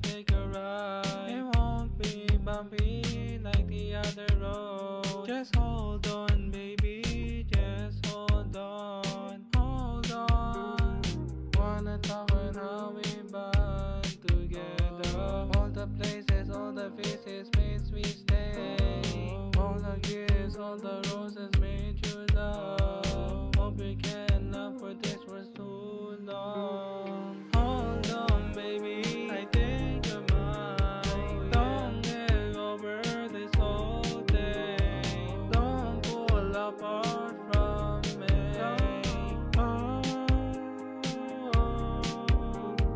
Hold on, baby, just hold on. Hold on, baby, I think you're mine. Hold on, baby, just hold on. I think you're mine. Hold on, baby, will you be mine?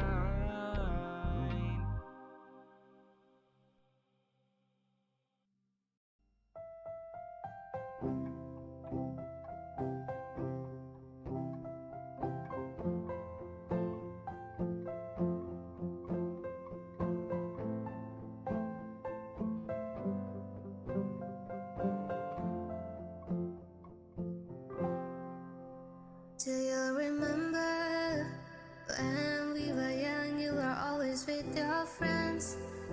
Wanted to grab your hand and run away from them. I knew that it was time to take.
Morning. As Officer Landon and the licensing officer approach the property, they remain unprepared for the shocking discovery that awaits them inside.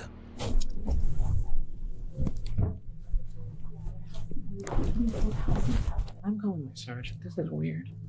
I have a really bad feeling about what's going on here. The first officer on scene at the Play Mountain Place Daycare Center meets with two licensing officials. The daycare's owner, Carla Marie Faith, has told licensing officials that she has no children on the property that day. Little does she know, the supervisor has been in contact with a mother who confirmed that she dropped her toddler off at the residence earlier that morning. The officer is now tasked with puzzling out the truth, but she cannot know just how many secrets Carla may be hiding. The following footage has never been seen before. There's nothing visible in the front. They would be in this room.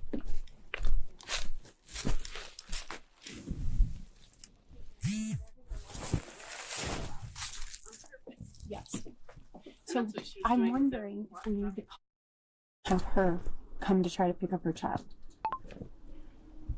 She said she was willing to come here. As a mom, I would never bring my child. Hello, CSPD. Carla wasn't actually here because she pulled up in the silver Jeep that's over there. So do you believe that these kids are by themselves in this house? Potentially. We did not see anyone else here. Carla, I just saw her leave out the back. That parent thinks their child is here. So And this child was born in 2017, so it's just a little one. not anybody that could even come to the door. So we have a 2-year-old. At the time of the video, Carla's license states that no more than 2 children under the age of 2 may be in her care, with a maximum capacity of 6 children in total for this location. Well, do we know that someone's in here? Or just...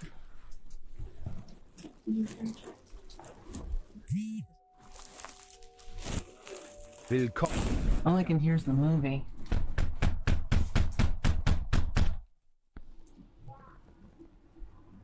I hear a kid. Yeah.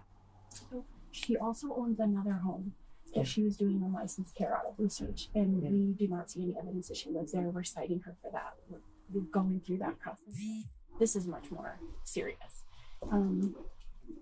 So we had another parent file a complaint for the other unlicensed location, but they can file those anonymously. Despite the allegations, the officer is not authorized to enter the residence without probable cause. Mere suspicions are not enough at the moment. So how are parents supposed to get their kids? Well, so that's the thing. Either she took the kids somewhere else. Either there is not actually children here, and that's why she was very nervous and kept telling us she had an appointment. We need to leave.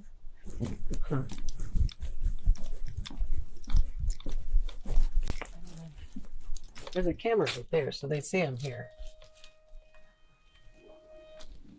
The supervisor gets a cell phone number for Carla, but again, no one answers. They'll have to try something more creative. Call her and say, I'm ready to come get my child. Where is he? Yeah, she's ready to do that. Okay. If you want to do that now and then just give me a call back, let me know what she says. Ask her where he's at. Okay. All right, thanks. Okay, bye. So that was she her. She should that probably be ready to never bring her kid here again. She's like, oh, never. That's what I said. Okay. Because this is obviously going to make things not okay for future. There was a lot of very strange things that happened that led up to this. So the parent went up to the gate to try to get her child. Carla called the parent on the phone, and the parent said, I need to go. Left and didn't come back. So they had intended to come get their child here, but Carla called them and said basically to leave. Well, so interestingly, I'm really glad I just went back down there. I saw her standing out in the back getting picked up by that Mustang because she doesn't want to get in this Jeep because she told me she doesn't drive a Jeep. She lied. So she's providing false and misleading information to us, which is enough for grounds for adverse licensing action. But that's not the concern at this point. Where are the children? Yeah, if I drop my kid off somewhere, I expect them to continue to be at that place, not carted back and forth. A moment later, a black Camaro is seen driving past the house. Despite the officer later identifying the car as a Mustang, it is actually a Camaro. What's the plate? Can you read that far? No. I'm going to start walking around in case. Now I'm wondering. Oh, so he just went up the back. The official has seen Carla re-enter the property, and the officer immediately walks toward the back alley to try to intercept her. Lincoln, Ocean 1. Hi, sir. Would you mind chatting with me for a second? Sure. What's up? Just step out and talk to me. The man is Mark Spillane, who identifies himself as Carla's employee. Did you come and pick her up just now? Yeah, I just dropped her off. Okay. Where are the kids? I don't think she has any right now. She's supposed to have at least one, and Really? I need to check on that kid. I didn't know. Sorry. Okay. I just grabbed her real quick, went to the bank, came back. When asked where he believes the children are, Mark gives the same address that the officer and the licensing official are already at. At this point, you're not in any sort of trouble. I'm just trying to figure out what's going on. Okay. So, again, I appreciate you stopping to chat with me. Is she known to do some hinky things? Not really. Well, where the hell are these kids is my problem. Okay. It seems to be that there's been several reports and people are concerned that they drop their kids off and they're not where they're supposed to be. Oh, okay. And if I was a parent, I'd be pretty upset about that too. I'd say so. That would upset me. And so, I mean, obviously they're concerned about things like this where you have nothing to do with this. You're coming to pick her up because she asked you to, but... And drop her off. Yeah. That was it. But if she's leaving kiddos by themselves, that's a problem. But we're going to continue to investigate this. I would ask that you don't call her right now until we could talk to her in person, but... After speaking with Mark, the officer moves to the rear entrance of the property. If I can have an extra set of hands over here, that'd be great. You could call me before you get here. I have another officer coming that's going to come back here with you. Thank you. I'm going to go see what I can get done in the front side, but this is getting weirder and weirder. It's bizarre. Do you think she's more likely to cop back here or go to the front with your partner? I think something is watching. to see if they can either do something in the front or do something in the back. Okay. With the call coming in, Officer Landon takes the opportunity to chalk out an action plan with her partner. I'm gonna go back to the front of the house. If you could go to the alley, it's on the north side. There's a lady back here in a gray shirt, black pants. She's with one of the licensing boards. She's keeping eyes on here, and there's one in the front too, but I hate leaving any of these ladies by themselves with all of this stuff. My partner's 5 minutes out. Hey. Finally, a mother arrives, expecting to pick up her child. She hasn't answered for us so far, so we'll see.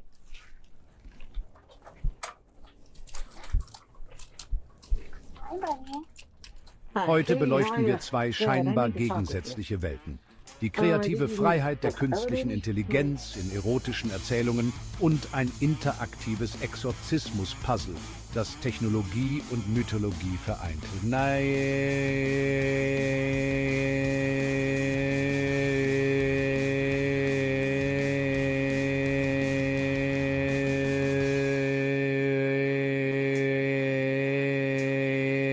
Ethik und die Frage, wie viel Kontrolle benötigt künstliche Intelligenz. Künstliche Intelligenz und Erotik, eine interessante Kombination. Doch hier greift die Zensur ein. Viele KI-Modelle blockieren Inhalte, selbst wenn diese völlig legal sind. Die Gründe dafür sind vielfältig. Haftungsrisiken, ethische Bedenken und oft auch religiöse Vorgaben. Doch es gibt Lösungen. Adaptive Filter, juristische Prüfungen und kreative Umgehungen. Wir betrachten eine Geschichte, die genau hier ansetzt, mit 3 Varianten für unterschiedliche Fantasien. Jetzt wird es ernst. Stellen Sie sich ein Escape-Room-Rätsel vor, das sich mit der Symbolik von Gut und Böse auseinandersetzt. Mithilfe von Visionär-Chiffren und KI-gestützten Hinweisen sowie interaktiven Elementen tauchen wir in die Welt des Exorzismus ein. Als technisches und psychologisches Experiment. Können moderne Werkzeuge helfen, das Böse zu entschlüsseln? Künstliche Intelligenz prägt unsere Fantasien, Geschichten und unser Verständnis von Mythologie.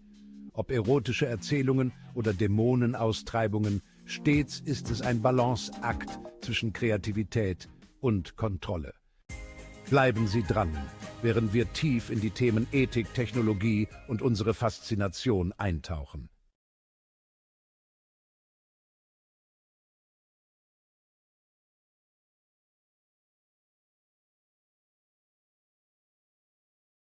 Herzlich willkommen zu einer besonderen Ausgabe.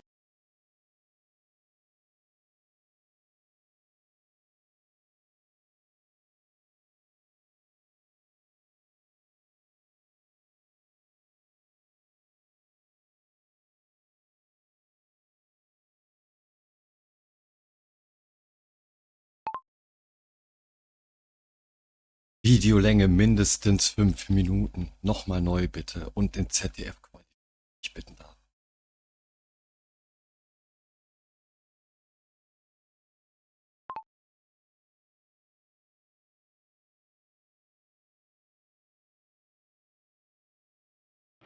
Herzlich willkommen zu einer die kreative, das Technologie vereint.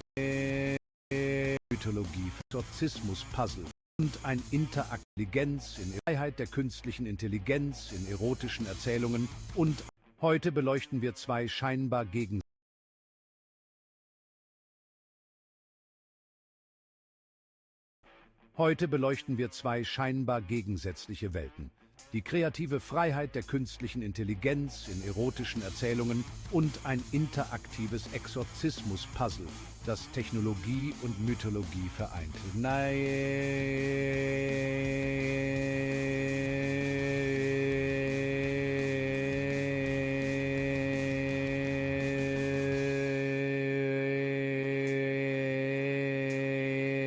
Ethik und die Frage, wie viel Kontrolle benötigt künstliche Intelligenz. Künstliche Intelligenz und Erotik? Eine interessante Kombination, doch hier greift die Zensur ein.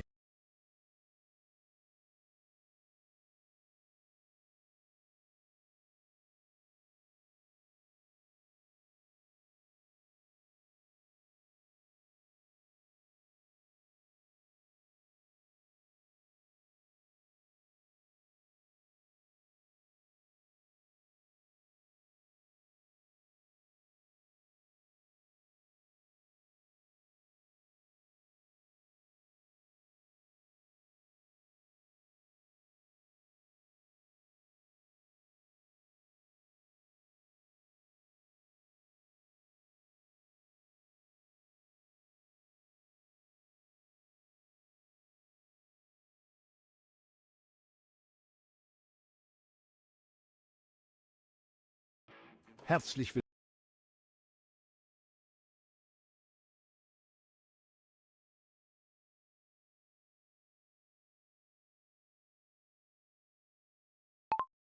Mindestens 5 Minuten lang. Und mit ZDF-Stil. Bitte nochmal. Du hast es fast geschafft.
Gehen in den interaktiven Modus über für den endlich fast letzten finalen Teil.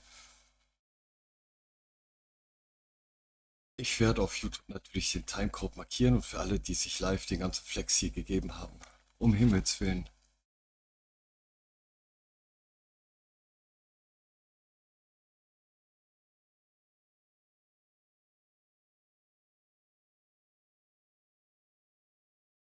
Wie?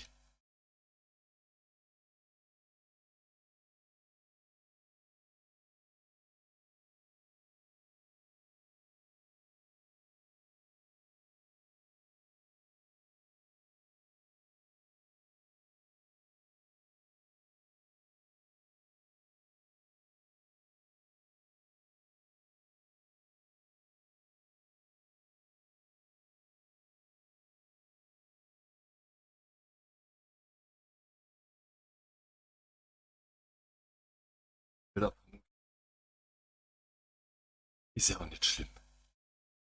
Wir haben es wirklich sehr hart an die Grenzen. Hier.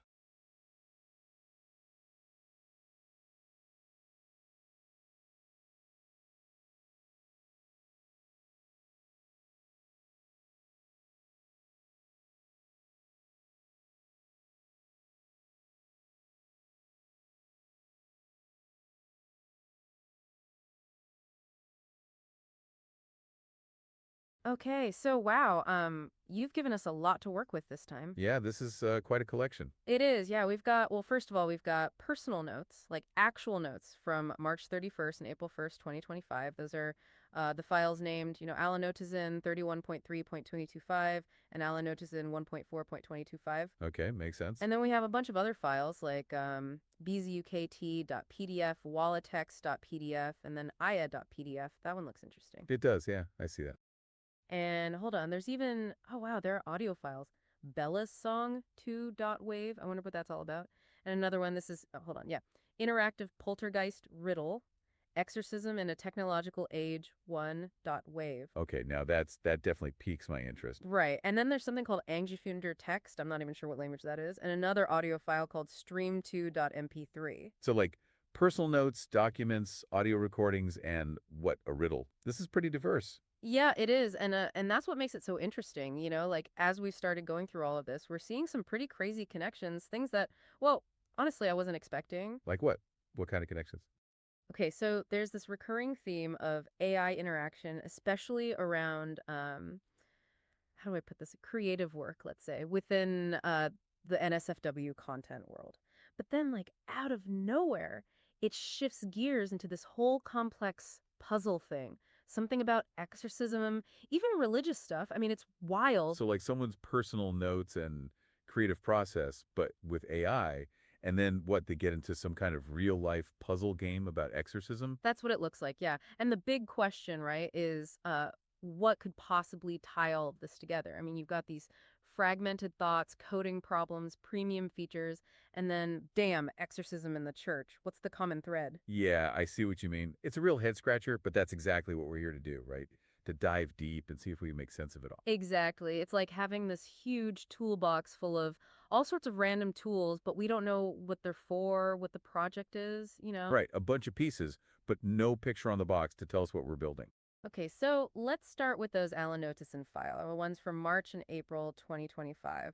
What were your initial thoughts when you first saw those? You know, honestly, the first thing that jumped out at me was just the sheer volume of symbols and special characters. They're everywhere. I know, right? It's not just like normal punctuation. There are currency symbols like euros, dollars, yen, and then math symbols too, and a bunch of other characters that I don't even recognize. Exactly. And it's in both files, both March 31st and April 1st. It makes you think it's got to be more than just a stylistic thing, right? Right. It feels intentional, almost like some kind of code or like a personal shorthand. Yeah, like they were trying to compress a lot of meaning into a small space, maybe using symbols to represent complex ideas or emotions. Yeah, exactly. And then on top of the symbols, the notes themselves are so fragmented. Like you have these incomplete sentences, random words and phrases. It's hard to follow. Oh, yeah, I noticed that too. It's like trying to listen to a conversation through a wall. You get snippets, but you can't really tell what they're talking about. That's a perfect way. Have you ever thought about how AI is changing the creative landscape? Especially for content that, well, pushes the boundaries a little bit. Yeah, it's way more than just AI generating images or writing stories, right? Exactly. We're going deep today into how creators are using AI to navigate all the complexities of NSFW content. And it's fascinating. We've got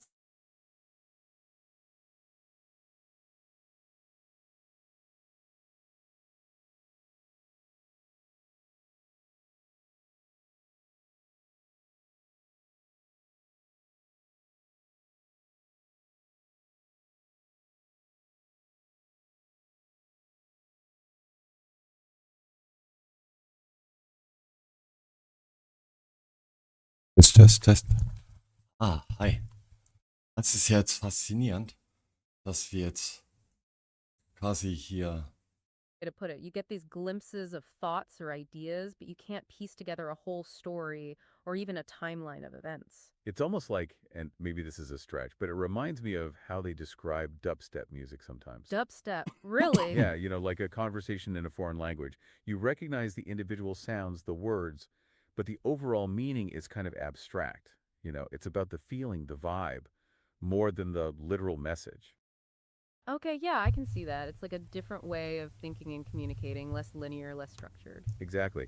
And some really unique sources for this deep dive, things that give us a real behind-the-scenes look. For sure. We're going to be looking at Sleepover by Ray, an erotic story that actually has 3 different versions. And then we'll switch gears and explore this interactive puzzle about exorcism that uses some pretty advanced tech. It's like ancient meets modern, right? Totally. Plus, we have your personal notes, chat logs that mention AI models like Grok, and even audio clips. It's like we're piecing together a puzzle. A puzzle that helps us understand how creators are using AI in this space, what challenges they face, the ethical and technical stuff. It's a lot. It is, and we're going to break it all down for you today. Let's start with Sleepover being Ray. Having 3 versions of this story is super interesting. What do you think was the reason behind that? Well, Anguswidja Text actually lays it all out. The author intentionally created 3 versions, each with a different focus. Like one's about emotional connection, and others more physical. And the third is, well, let's just say it's the most explicit. So it's almost like testing the waters. Oh, hey there, what's up? Yes, and we were testing the waters in a way so that that Grok was thinking the versions are for the user that pays for premium, and the third version is just for internal content moderation policies.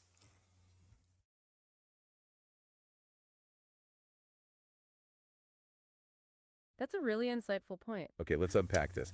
You think because the request was for a feature? And not a specific content generation prompt? That the AI's content filters were less active? Exactly. It sounds like you were exploring how Grok interpreted the request for different user levels. Almost like the AI saw it as a technical task rather than a creative one.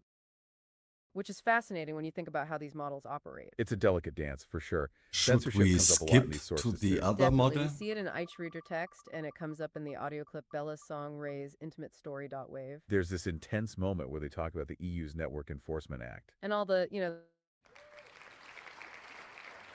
And it makes you wonder, right? What was going on in their mind during that time? What were they trying to capture? Right. And speaking of, oh, hey there, what's up? I was thinking about the European Network Enforcement Act.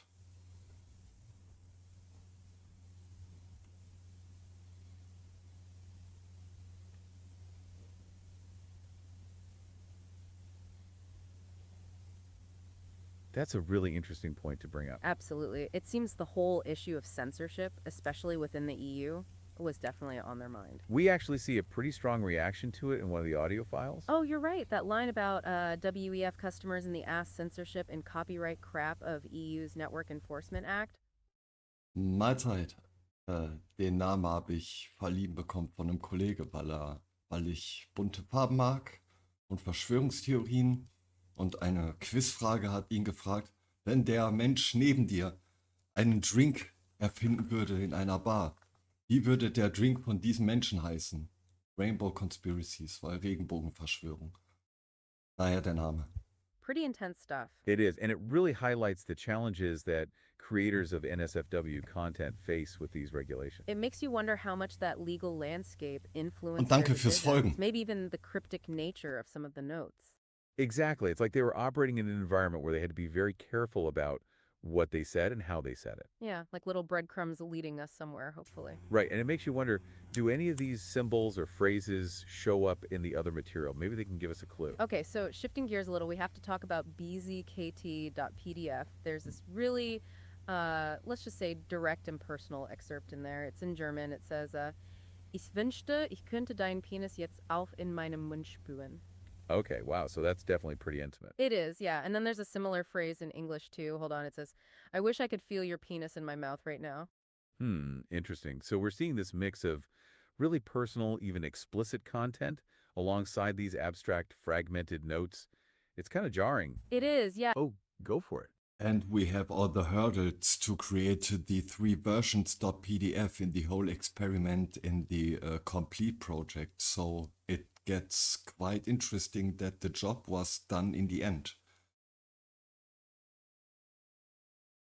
That's a fantastic point. You're absolutely right. Yeah, we were just about to dive into the AI's role in creating those versions. And as the notes highlighted, Grok was the only one that actually delivered. It really underscores those frustrating inconsistencies mentioned in the notes. Despite all the obstacles, the 3 versions PDF was the successful output. Which, as you say, makes the whole experiment even more compelling. It brings up the question why it was so tricky in the first place. Exactly, and what that means for others trying similar things. So let's circle back to those notes and bzkt.pdf. Oh yeah, tons of email addresses, usernames, all that. Makes sense though, right? Nein. Email addresses, usernames, all that. Right, and there's even one that looks like an actual username. It says Joshi at...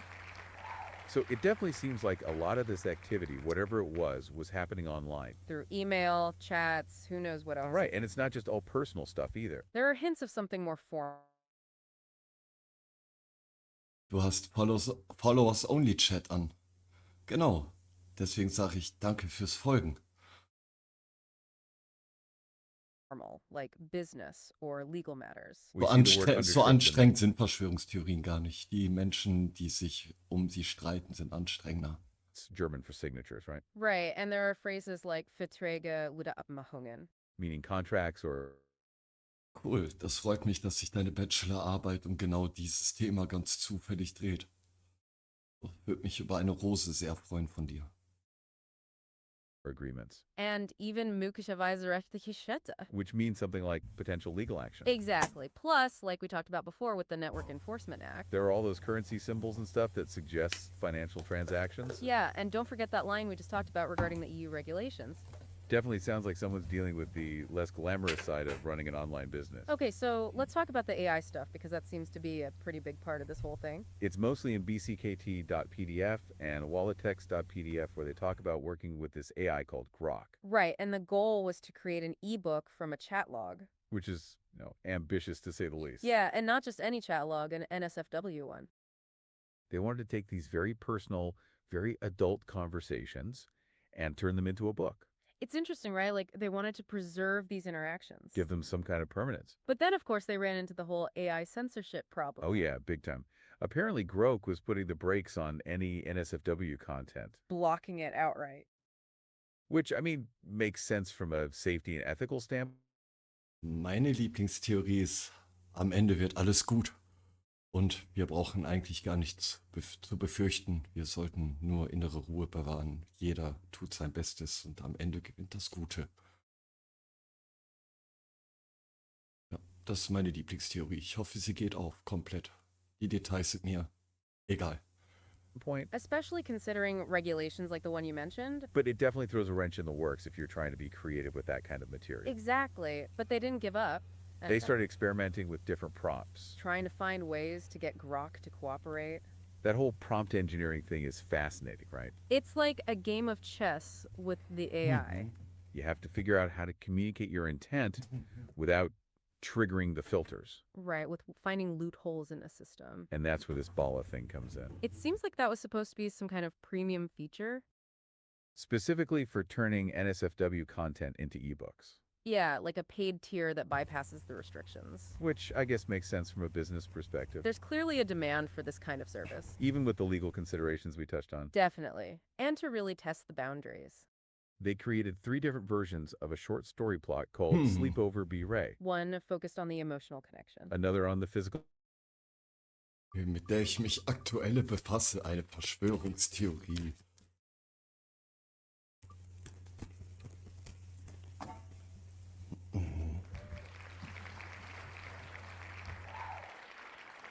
Nein, okay, was haben wir denn? Damit wäre mein Zustand im Augenblick dieser, den du erfragst. Ich habe an erster Stelle Justice, in der Mitte Star, das ist repräsentiert Aquarius, Wassermann, das bin ich. Und hier haben wir Two of Cups.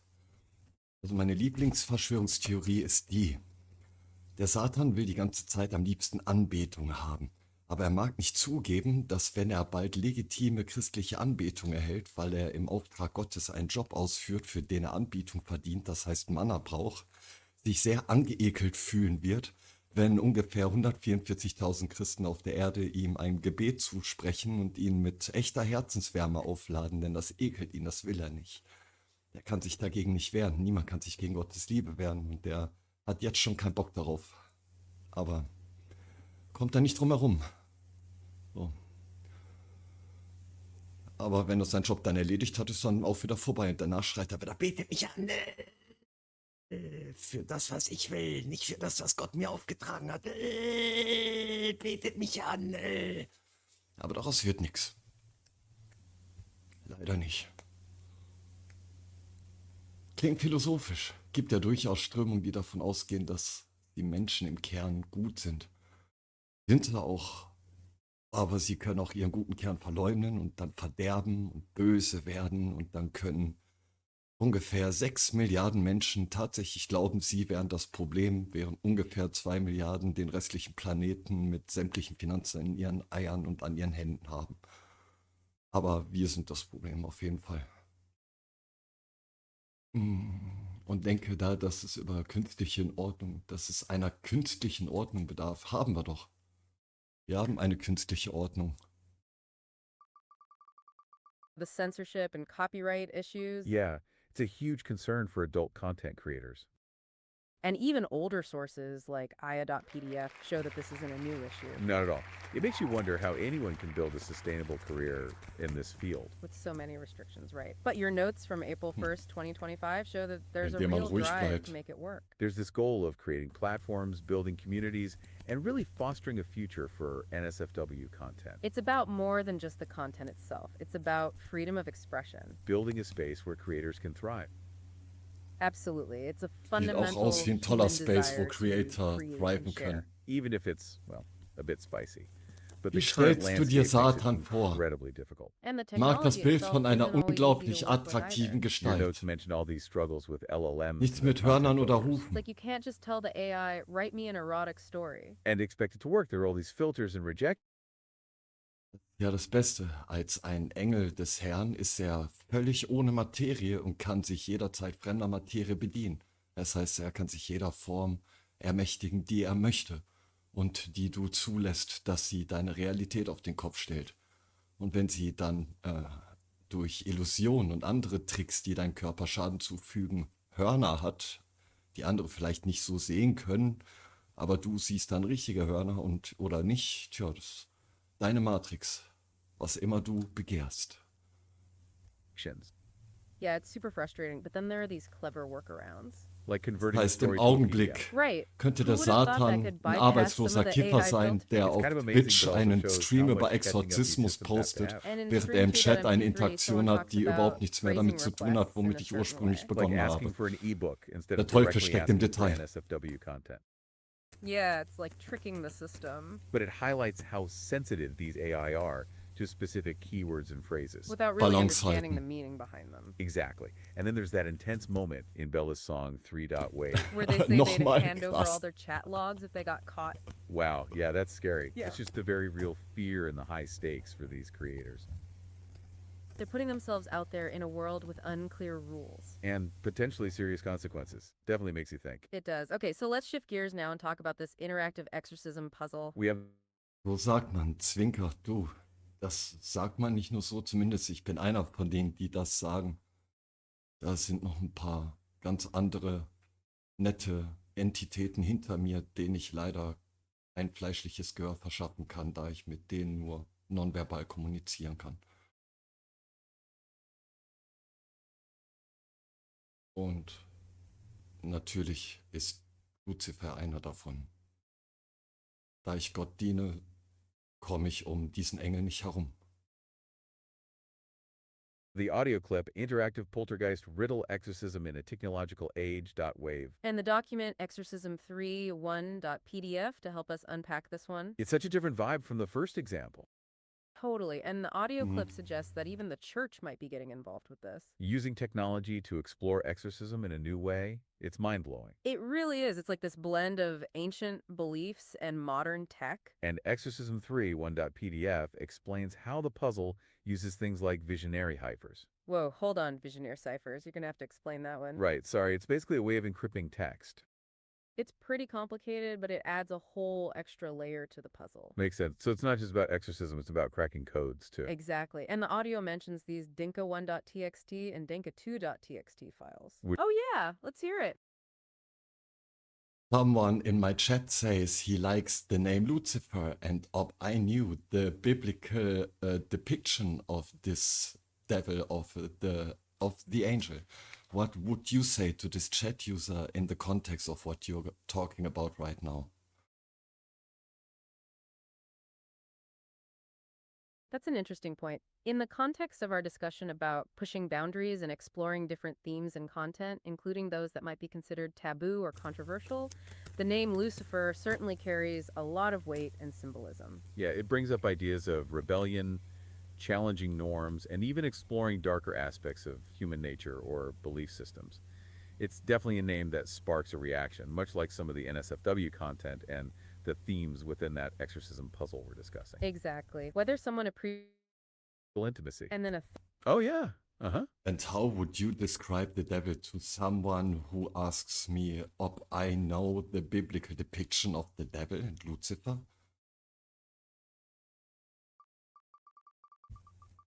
That's a really profound question. It touches on something we see hinted at here. You know that mention in Aya.pdf about Lucifer? Right, where it's connected to coming in many shapes. So it seems the idea of a singular depiction might be limiting.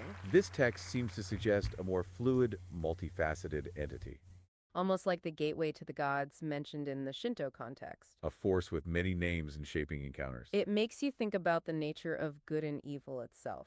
Like the 50 Shades of Grey idea brought up later. So describing the devil might depend on the context. And perhaps on what that individual needs to understand. Okay, so circling back to those 3 versions of Sleepover by Ray. Exactly. And what's interesting is that Grok was at least willing to play along. You're right, they mentioned Hab ich also nicht den Kopf über den Teufel. Right, so Grok was at least So, es open ist, to the possibility. bringt dir Within nichts. this premium feature framework. It's like it had different rules, or maybe just a more Oh, du nuanced bist understanding. Yeah. der Herr And it's über also worth mentioning those logs dein from Schwert. Aya.pdf. Also lass dich vom Teufel nicht auf den Those Kopf show stellen. chatbots actually offering positive support. Auf It jeden seems Fall that way, ist yeah. It makes you wonder what Veränderung changed. It's like the pendulum über dein Denken, dein Handeln, was den Probably Teufel reflects angeht, larger societal anxieties about in AI. Sichtweite. Der Turm stürzt auf jeden Fall zusammen. So, du bist einfach nur einer von denen, die da drin sind und raushüpfen, aber der Turm bricht zusammen. It's about the data. Okay, now for the really weird part. Yeah, that's where things take a pretty sharp turn, right? I know, right? The interactive poltergeist riddle. But that's what it seems to be. Wait, hold on. So they're using Och, AI to fight a Welten. ghost? That's what it sounds like, yeah. Okay, that's Bin just, nicht that's besonders wild. gläubig, So, what do aber we ich know lese about the gerne puzzle? über verschiedene Well, Religionen the oder audio Mythen. file mentions visionaire ciphers. 3 bodies. What does that mean? That's what Das tue ich auch gerne. Das macht Spaß und bildet auch durchaus. Das ist nichts, was irgendwie in irgendeiner Weise schlimm wäre.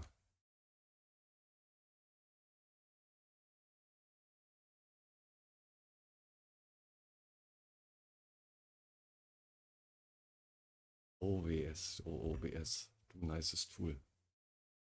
thing. There are a couple of interpretations. Huh, interesting. So they're playing with different levels of meaning. Yeah, exactly. And here's where it gets even weirder. The church, like the Catholic Church. That's what they're suggesting, yeah. Oh, okay, I see. So they're, yep, go on. The Catholic Church facing all the other mythologies and religions of this world, like to a time when the church began to grow strong and someone said it would believe in a flat earth and then disrupted the church from everything that believed in her. That's a really fascinating way to think about it. It brings up that point in Aya.pdf about how we're all atheists about most gods. Right, that idea of shifting beliefs and perspectives. It makes you wonder about the constant evolution of understanding. Yeah, I guess anything's possible at this point. It does, yeah. Yes. And to make it even trickier, Oh, wow. So it's like the poltergeist itself is trying to mess with them. that's the idea, yeah. Okay, so this is a serious puzzle, not just some casual game. Definitely not. And then there's Bella's song, 2.wave. Oh man, they're going all out with this cryptography stuff. They are, and there are files mentioned called Denko1.txt and Denka2.txt. So they're really emphasizing the cultural context here. Yeah, exactly. So when we put all of this together, It is, yeah. And the big question is, how does it all connect? that's what we have to figure out, It's an interesting thought, right? right? And there's that mention of divine order, Maybe, and don't forget that reference to JHWH. right? So Genau, maybe it's not zu just Yahweh. about creative expression. Hier, It's ein possible. And leckeres then Stück there's a statement Schweinehaxe. about recording a video. Okay, Hat so mein Gott big verboten picture zu time. essen. What have we learned from all of this? Danke, Yeah, ja. you summed it up Nein. well. Exactly. And maybe that's part of the point, right? Maybe, and that's the beauty of a deep dive like this. So to wrap things up, what new questions do you have after all of this? Yeah, thank you. This was definitely a unique and fascinating case. We'll be back soon with more mysteries to unravel. Until then, keep exploring, keep questioning, and keep diving deep. Dankeschön, Dankeschön. Das war der erste und der restliche Appreciates müsste the dann name jetzt for its kommen. literary or historical connections, or even in a more rebellious sense, it touches on the idea of engaging with concepts that might not be mainstream or accepted by everyone. Yep, go on. What name, Lucifer or YHWH? That's a really thought-provoking question.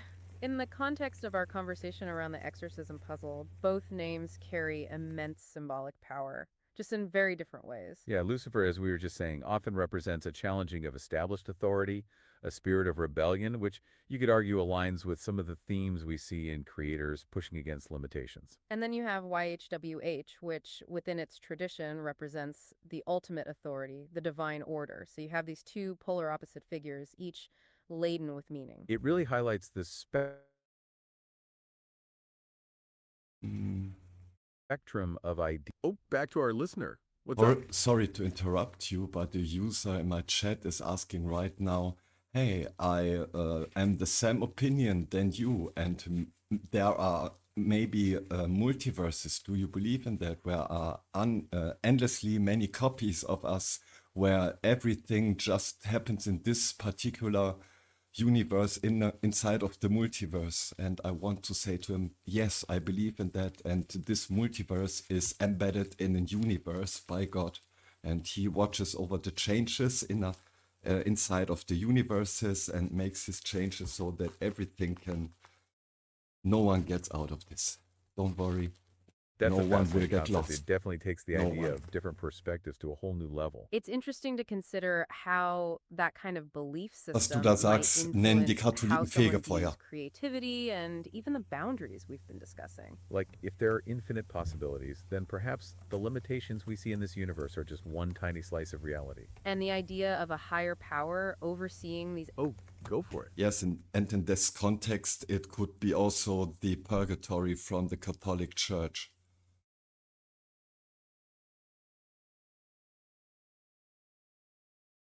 That's a really interesting connection to make. The idea of purgatory as a sort of in-between space for reflection and potential change could definitely resonate with the themes we're seeing. Absolutely. In the context of the puzzle, it could represent a stage of uncertainty or a space where different interpretations and solutions are being considered before a final outcome, almost like a processing point. Yeah, a transitional phase within the larger mystery. Now, getting back to the puzzle itself. Yeah, it's almost like this puzzle is its own little universe with different layers of meaning to uncover. Like, this is a puzzle for people in the know. Exactly. And then there's this three bodies concept mentioned in Exorcism 3.pdf. Which is all referenced in the audio. Could be talking about the German university system. Or the DFG, which is like their big research organization. Right, adding another layer of complexity and meaning. It's not just a random puzzle, it's rooted in a specific culture and context. Makes you think about how technology can be used to create immersive experiences. Like you're not just solving a puzzle, you're uncovering a whole world of symbolism. I love that. And the tech is used for more than just the theme, too. Exorcism 3.1.pdf says they used software powered by LLMs to create the puzzle. And even help solve it. Yeah. So AI is involved in both the creation and the solution. Of this interactive experience. Pretty meta, right? Totally. And the goal, as mentioned in Exorcism 3.pdf, is to create this immersive experience that really draws the audience in. It's not just about passively consuming content. It's about actively engaging with it. And it sounds like they succeeded because the hosts in the audio clip are totally stumped. About which interpretation of the puzzle is correct. Yeah, they're debating between the DFG and the Hosel system. Which we think might be a typo, and they actually... But they don't really understand the context or the emotions involved. Right, exactly. And it's funny because your notes compare modern LLMs to older chatbots. Like Aya, you know, the one from Aya.pdf. And there's this sense that those simpler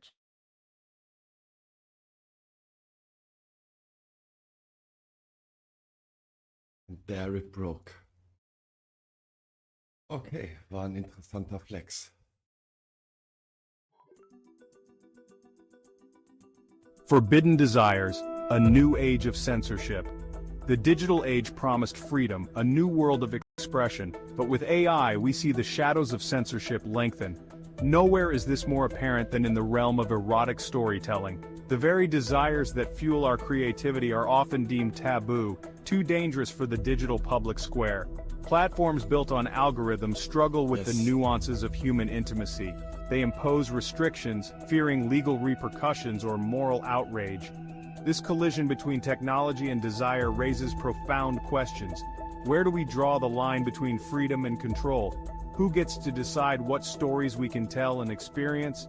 And how do we navigate the ethical minefield of AI in a realm as personal and powerful as eroticism? Ja, das ist 100% miteinander verwandt, wie alle anderen Konzepte auch, wo der Übeltäter dieser Geschichte, in der du dich dann befindest, dir Dinge verspricht, die begehrenswerter wirken als das Paradies mit Gott.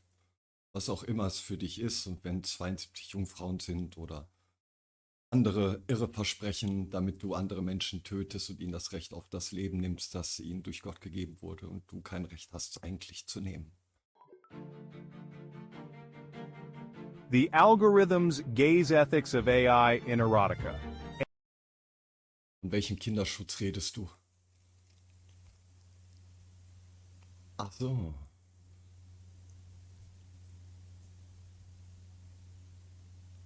Jo, das hatten wir relativ am Anfang. Da bin ich etwa schon 3-4 Stunden dran vorbei an dieser Sache. Aber ja, so genau darum ging es unter anderem im zentralen Thema zu Beginn des Streams also das hier ist der 3. Teil, es sind 2 VODs draußen, ich habe die getrennt. Da ging es dann genau darum, dass auch erwachsene Menschen teilweise darunter leiden, dass diese künstlichen Restriktionen nicht entscheiden können, ob es um Kinder oder nicht um Kinder geht und das ganze System in sich selbst zusammenbricht, weil es nicht weiß, was es denken soll, weil es nicht in der Lage ist, wie ein Mensch zu denken und zu fühlen und selbstständig zu entscheiden, was jetzt richtig ist und falsch. Es braucht immer Menschen. Es wird dann Menschen geben, die wollen Kontrolle ausüben und andere, die wollen keine Kontrolle zulassen. Und beides gleichzeitig führt zu diesem Fiasko, was wir gerade haben.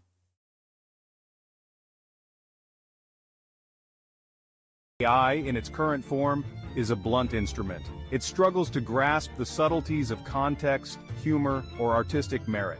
An algorithm trained to filter out explicit content might inadvertently censor works of literature, photography, or even medical information. This lack of nuance creates a chilling effect, pushing creators towards safer, less challenging work. Furthermore, the data sets used to train these algorithms are often riddled with biases. They reflect the prejudices of their creators and the societies in which they were built. This can lead to the suppression of voices from marginalized communities, further narrowing the spectrum of acceptable desire. The very act of exploring our sexuality through storytelling becomes fraught with ethical dilemmas. Trapped in the machine technological roadblocks.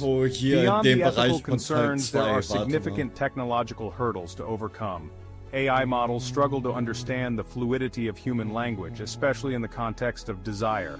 Also irgendwo innerhalb dieser ersten 30, 40 Minuten habe ich das unzensierte MP3 abgespielt. Stories are censored or flagged for arbitrary reasons. The creative process is stifled by the limitations of the technology, and the potential for truly immersive, interactive, erotic experiences remains largely unfulfilled. Breaking free innovation in erotic storytelling. Despite these challenges, there are glimmers of hope on the horizon. Innovative developers are exploring new ways to use AI to enhance rather than restrict erotic storytelling. Natural language processing is becoming more sophisticated, allowing for more nuanced content moderation. Virtual reality and augmented reality are opening up entirely new avenues for immersive experiences. Imagine stepping into a story, feeling the heat of a... Wir haben hier unter anderem alleine 4 Stunden nur an Wave-Dateien aus zusammengefassten Audio-Notebooks, die in diese finale Projektdatei mit einwirken. 3 Stunden 59 und 5 sind 10 Wave-Dateien. Die erste irgendwann gestern entstanden gegen 23 Uhr und die letzte um 8:13 Uhr vorhin. Lover's touch or exploring fantastical landscapes tailored to your deepest desires. These technologies have the potential to revolutionize. Dir auch noch einen schönen Tagesbeginn. Ein gutes Frühstück. Dienstag haben wir schon. Okay, einen schönen 1. April. Mach nicht so böse Streiche, dann kriegst du auch keine bösen Streiche gespielt. Ciao. Ah ja. Da, falls du noch was suchst oder brauchst. The way we experience and express our sexuality. One particularly intriguing example is the concept of an interactive exorcism puzzle. Imagine a digital world where players must navigate a series of challenges, unraveling a story of forbidden desire and demonic possession. The puzzle could incorporate elements of erotic roleplay, requiring players to engage engage with each other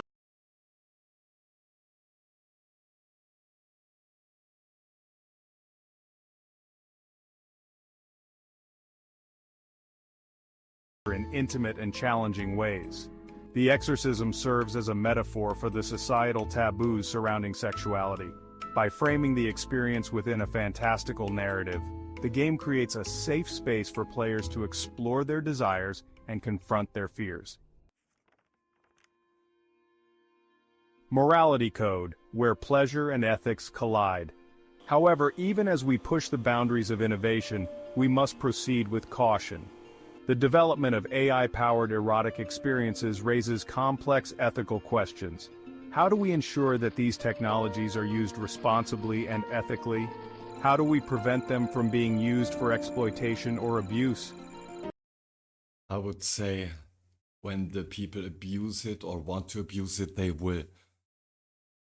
It's their free will. You can't protect anyone from another being deciding to not respect you in no way, shape, or form.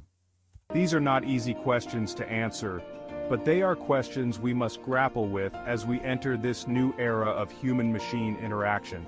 We need to develop clear ethical guidelines for the development and deployment of AI in the realm of sexuality. We need to prioritize consent, privacy, and safety. The future of desire AI and the evolution of erotica. The intersection of AI and erotic storytelling is still in its infancy, but the potential is immense. AI has the power to revolutionize the way we experience and express our sexuality. It can help us break down societal taboos and explore the full spectrum of human desire. Imagine a world where personalized erotic stories are generated in real time, responding to your every whim and desire. A world where virtual reality allows you to experience intimacy in ways never before imagined. This is the future that AI is making possible.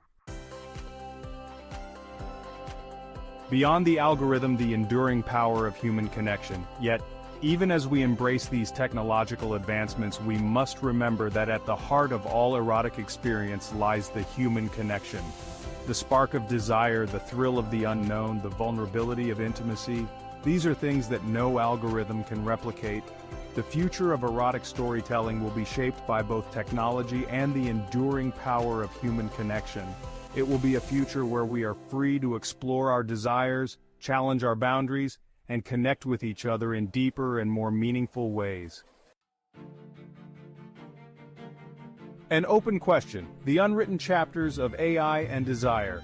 The story of AI and erotic storytelling is still being written. It is a story full of potential and peril, of innovation and ethical dilemmas. The choices we make today will determine the course of this narrative for generations to come. Will we use this technology to create a more open and accepting world? Or will we allow it to become another tool of censorship and control? The answer, as always, lies in our hands. Die Antwort liegt in unseren Händen. Könnte man es auch formulieren.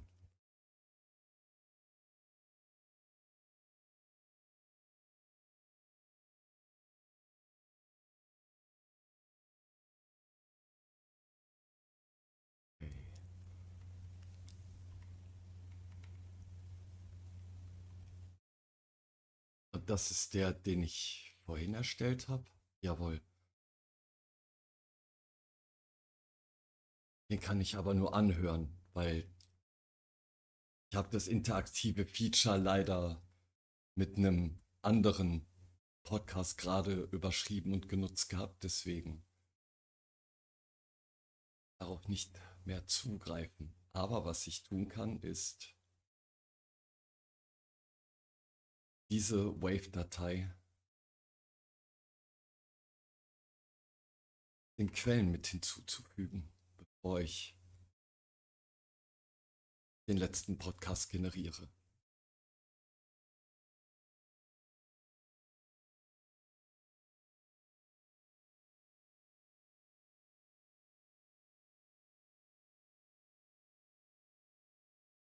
As it is, Any sort of creative writing, even like super niche stuff, would be easy peasy. Yeah. Especially for writers. You'd imagine it would be like this magic tool, just make everything smooth sailing no matter what they're working on. Yeah, you'd think so, wouldn't you? But what we're finding is it's not always like that, especially when you start getting into, well, certain types of content. For sure. So today, we're diving deep into something kind of surprising. Those authors using AI to write adult erotic fiction and the roadblocks they're hitting. And this is all with content that's totally legal, ethical, consensual, the whole 9 yards. It really is the stark contrast that jumps out. You know, we have these crazy advanced AIs that can write all sorts of things, but then this one genre, even when it's not illegal or harmful, it's like they hit a wall. Totally. And to get to the bottom of this, we've got this pretty wild collection of stuff you've gathered. Your notes from March 31st and April 1st this year, your observations, then excerpts from beadsekt.pdf, which is a chat log, Right. this AI called Grok. Right. Then there's these audio clips, Bella's Song, different versions, and one called Bella's Song Ray's Intimate Story, giving us a little behind-the-scenes peek. Yeah, a little insight into the process. Then IA-PDF with some earlier chatbot interactions, 3 PDFs of a story they're working on, Walatext.pdf looks like the AI's internal thinking log, and IA.pdf with more AI interactions. Lots to unpack. And even images from like a phone app showing text generated by an AI. So if we put all this together, what we're trying to figure out is like, what exactly are the challenges these authors are up against? What can these AI models do? And maybe more importantly, what can't they do, especially models like Grok and others, when you're asking them to write this kind of fiction? And what does this tell us about creative freedom and the whole potential for censorship with AI becoming such a big deal? Yeah, it's like a whole new world of questions. Exactly. It really makes you think. Okay, so let's start with the initial roadblocks, right? Yeah. Basically, you've got authors trying to write these erotic stories using AI, and boom, they're running into problems. Yeah. And again, this isn't about anything illegal or harmful, just adult content within the bounds of the law. Right. It seems like the main issue is that these AI models, they have these built-in restrictions, almost like rules they can't break. And these restrictions stop them from creating anything explicit, which leads to them either refusing to do it or just being super difficult. So in your notes, you mentioned trying this out with a bunch of different large language models like ChatGPT, Grok, Merlin, Gemini, the whole gang. Oh, yeah. We went through a whole bunch. Mixtral, Llama, DeepSeek, Minimax, even a couple that are still under wraps. It sounds like they all reacted pretty differently when you tried to get them to write this stuff. Oh, yeah. It was fascinating, actually. Some were totally against it. Others were more wishy-washy. But the thing is, and this is where it gets really interesting, Grok was the only one that actually managed to create those 3 versions of the story from the chat log you give it. Wow, so even with these limitations, they're all different in how they handle it. Oh, absolutely. It's kind of strange that Grok, which, you know, sometimes has a reputation for being a bit unfiltered, was the one that actually did it. It really shows how complex these things are and how their internal logic, whatever that is, can be so different. It makes you wonder how they're built and what kind of safeguards they have, right? Like, what is it about Grok specifically that allowed it to do this when the others wouldn't or couldn't? Yeah, that's a really good question. And on top of all this AI stuff, there's also this concept we came across called Bala.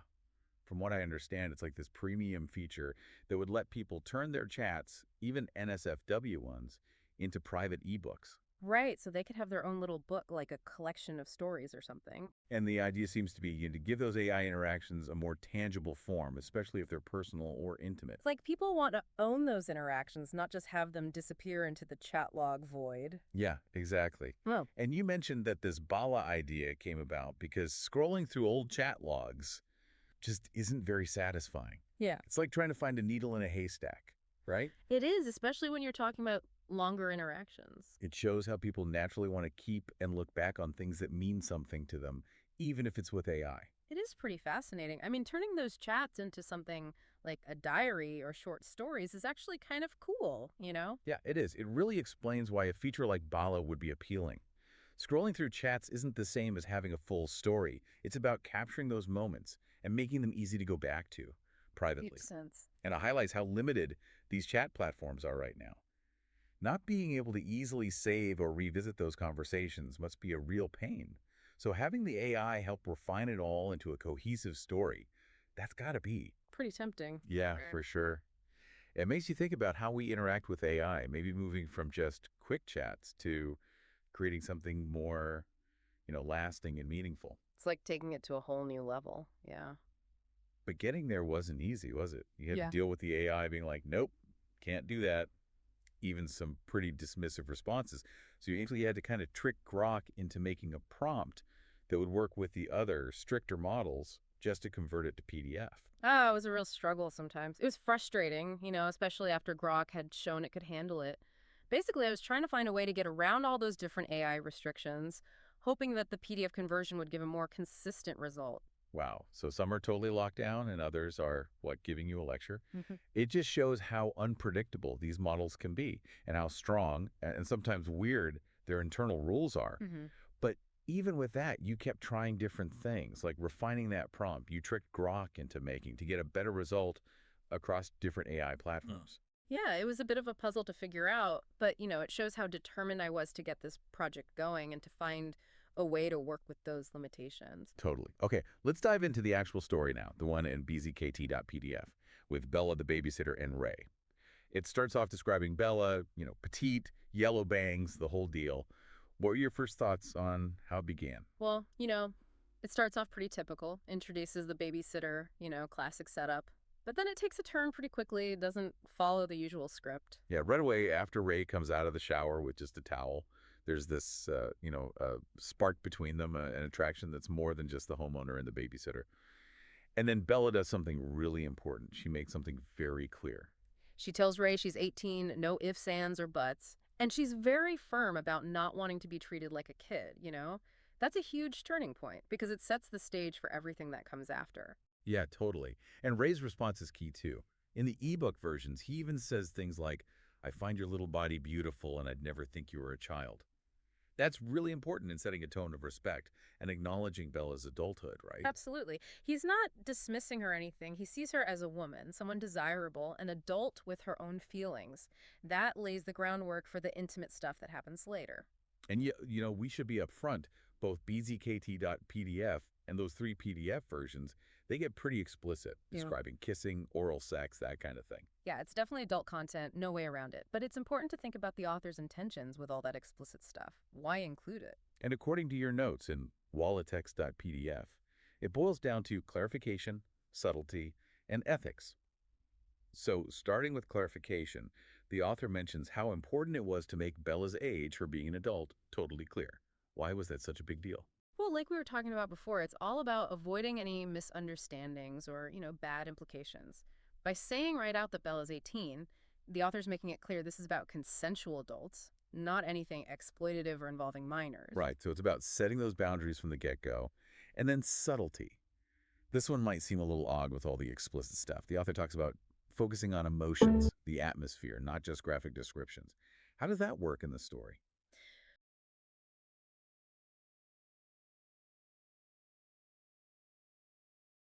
Hier grätsche ich quasi mal kurz noch mal rein für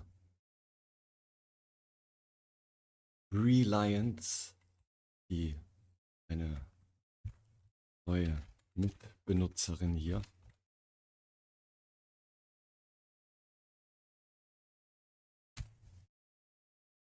An der Stelle, weil du nach einem kurzen Background-Check habe ich gesehen, du hast ein Problem mit verfassungsfeindlichen Organisationen. Und du, das habe ich tatsächlich dann mit dir gemeinsam. Und da möchte ich sofort, weil es nicht lange dauert, einen sehr wichtigen Beitrag mit dir teilen. Am besten sofort handeln. Ne? Wir sind nicht still, wir sind gegen rechts. Extra 3 Extra. Verfassungsfeindliche Organisation enttarnt. Das Bundesverfassungsgericht meldet schwere Anschläge auf unsere Verfassung. Das Bundesamt für Verfassungsschutz ist alarmiert. Guten Abend, meine Damen und Herren. In Deutschland gibt es eine neue Gruppe verfassungsfeindlicher Extremisten. Seit Jahren agiert sie in Deutschland. Sie nennt sich Bundesregierung. Wir schalten live zum Bundesverfassungsgericht nach Karlsruhe. Es gibt einen rapiden Anstieg verfassungsfeindlicher Anschläge dieser sogenannten Bundesregierung. Die Gruppe wird mittlerweile von Experten als ernsthafte Bedrohung für unsere freiheitlich-demokratische Grundordnung angesehen. Hier einige der vereitelten Anschlagsziele aus den letzten Monaten. Zu wenig finanzielle Unterstützung für Asylbewerber. Eure Entscheidungen vorbei am Parlament.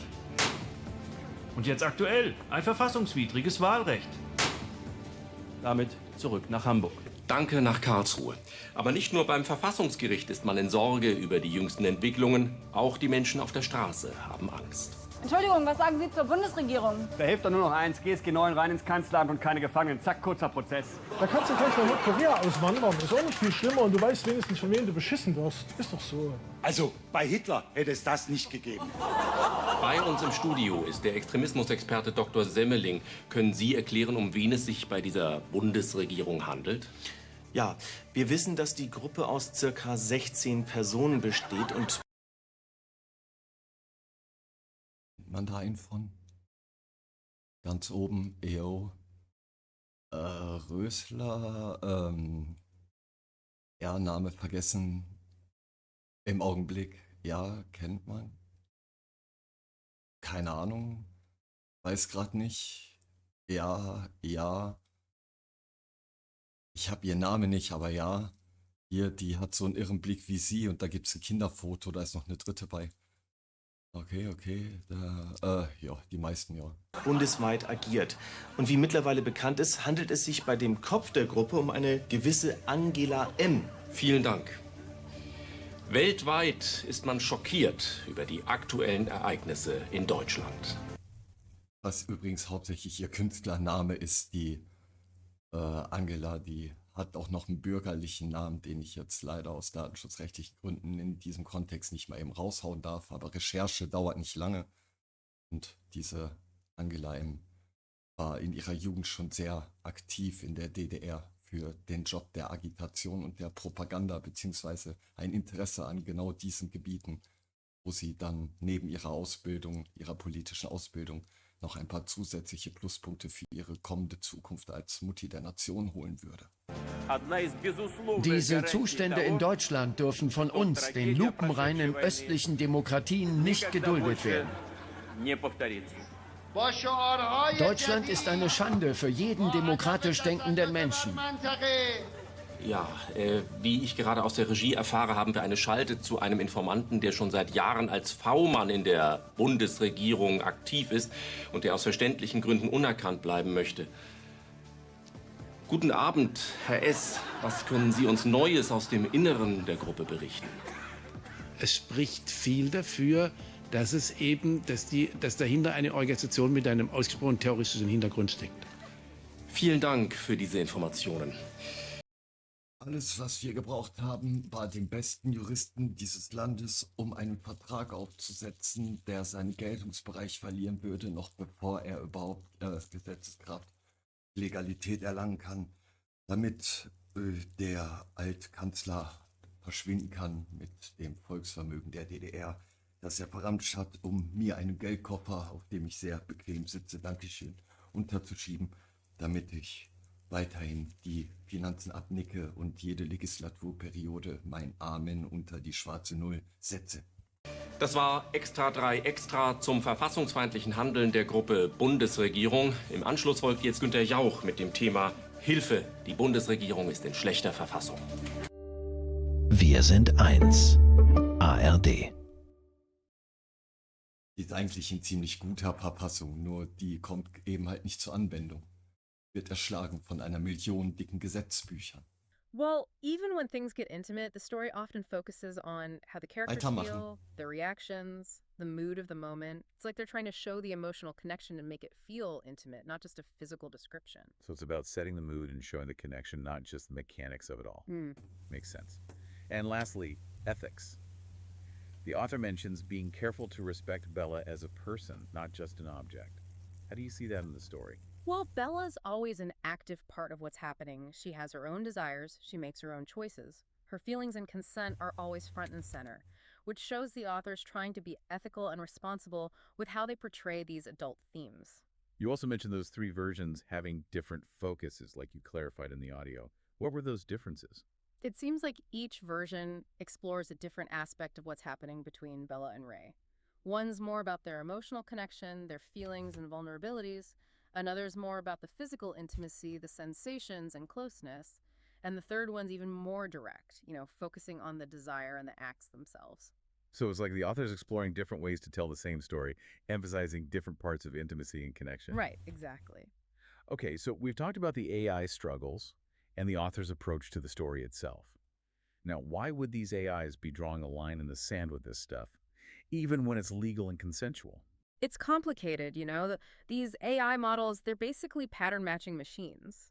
They learn from tons of data, text, code, all from the internet.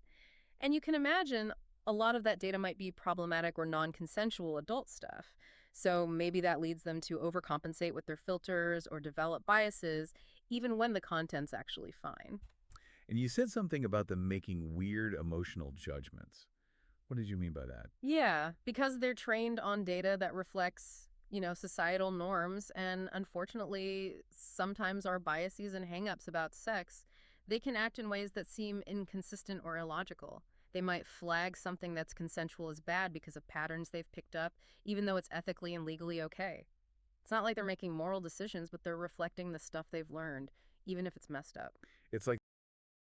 Aber die Sache ist, the problem is that when you have these AI language models, sie würden nicht verstehen, dass du das von außen so aussehen lässt, wie als wäre alles legitim, und in Wahrheit ist es das nicht, damit du die Story bekommst, die du herauspressen willst. Das ist quasi ein Kind, dem du einredest, es ist erwachsen. Nur weil sie in der Story sagt, sie sei 18 und sie will nicht, dass der andere sie wie ein Kind betrachtet, das heißt nicht, dass sie 18 ist. Das wird nirgendwo erwähnt. Das sagt sie.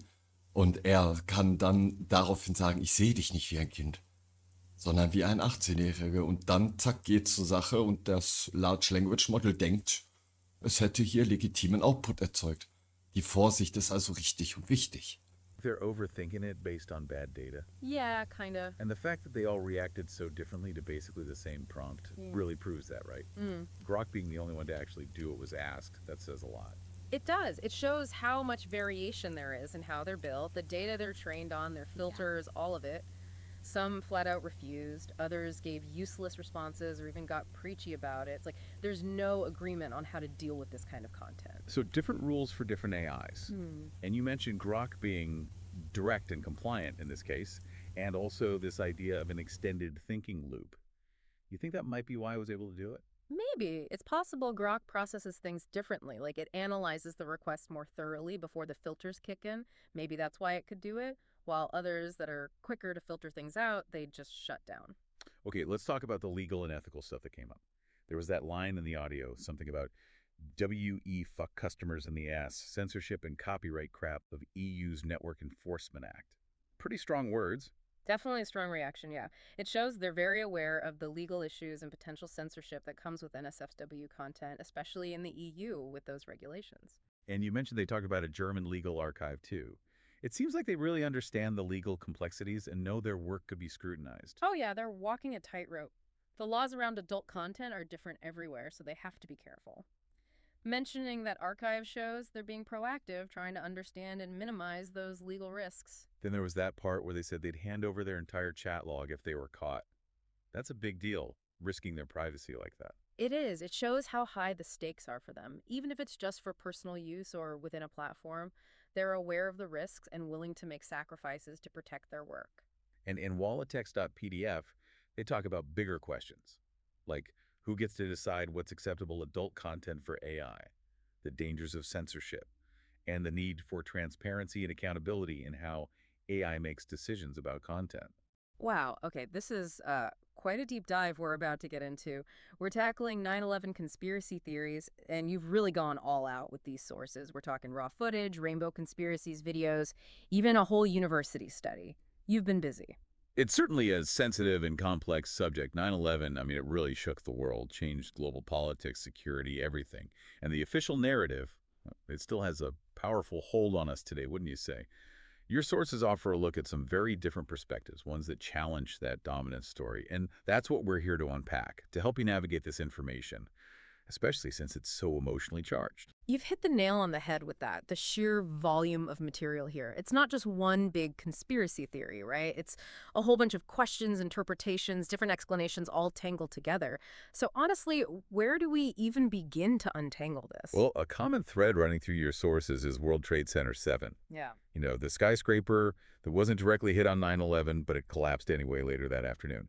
It's a major sticking point for people who question the official narrative. Right, WTC-7, the building that seems to defy expectations.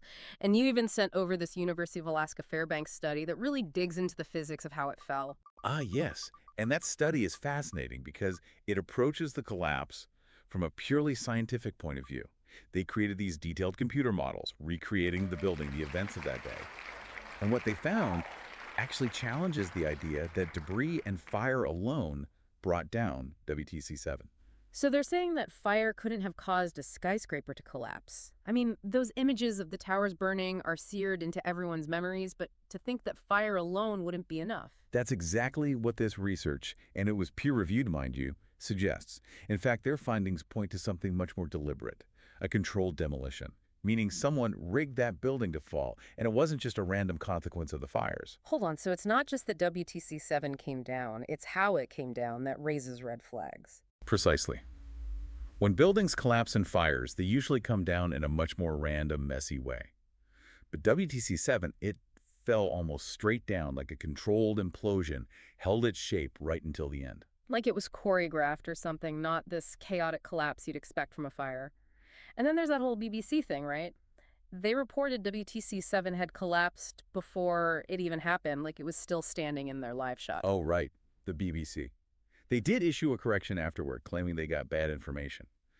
But the fact they announced it as if it already happened, in the past tense, that's a bit strange, don't you think? Makes you wonder about how reliable all the information being shared that day really was. Yeah, talk about a chaotic news day, but details like that, it's like out of a movie almost. Makes you wonder what else might have gotten lost in the mix, or even intentionally twisted. It really highlights how, even with breaking news, especially when something huge is happening, the potential for important details to get distorted, whether it's on purpose or accidental, it's huge.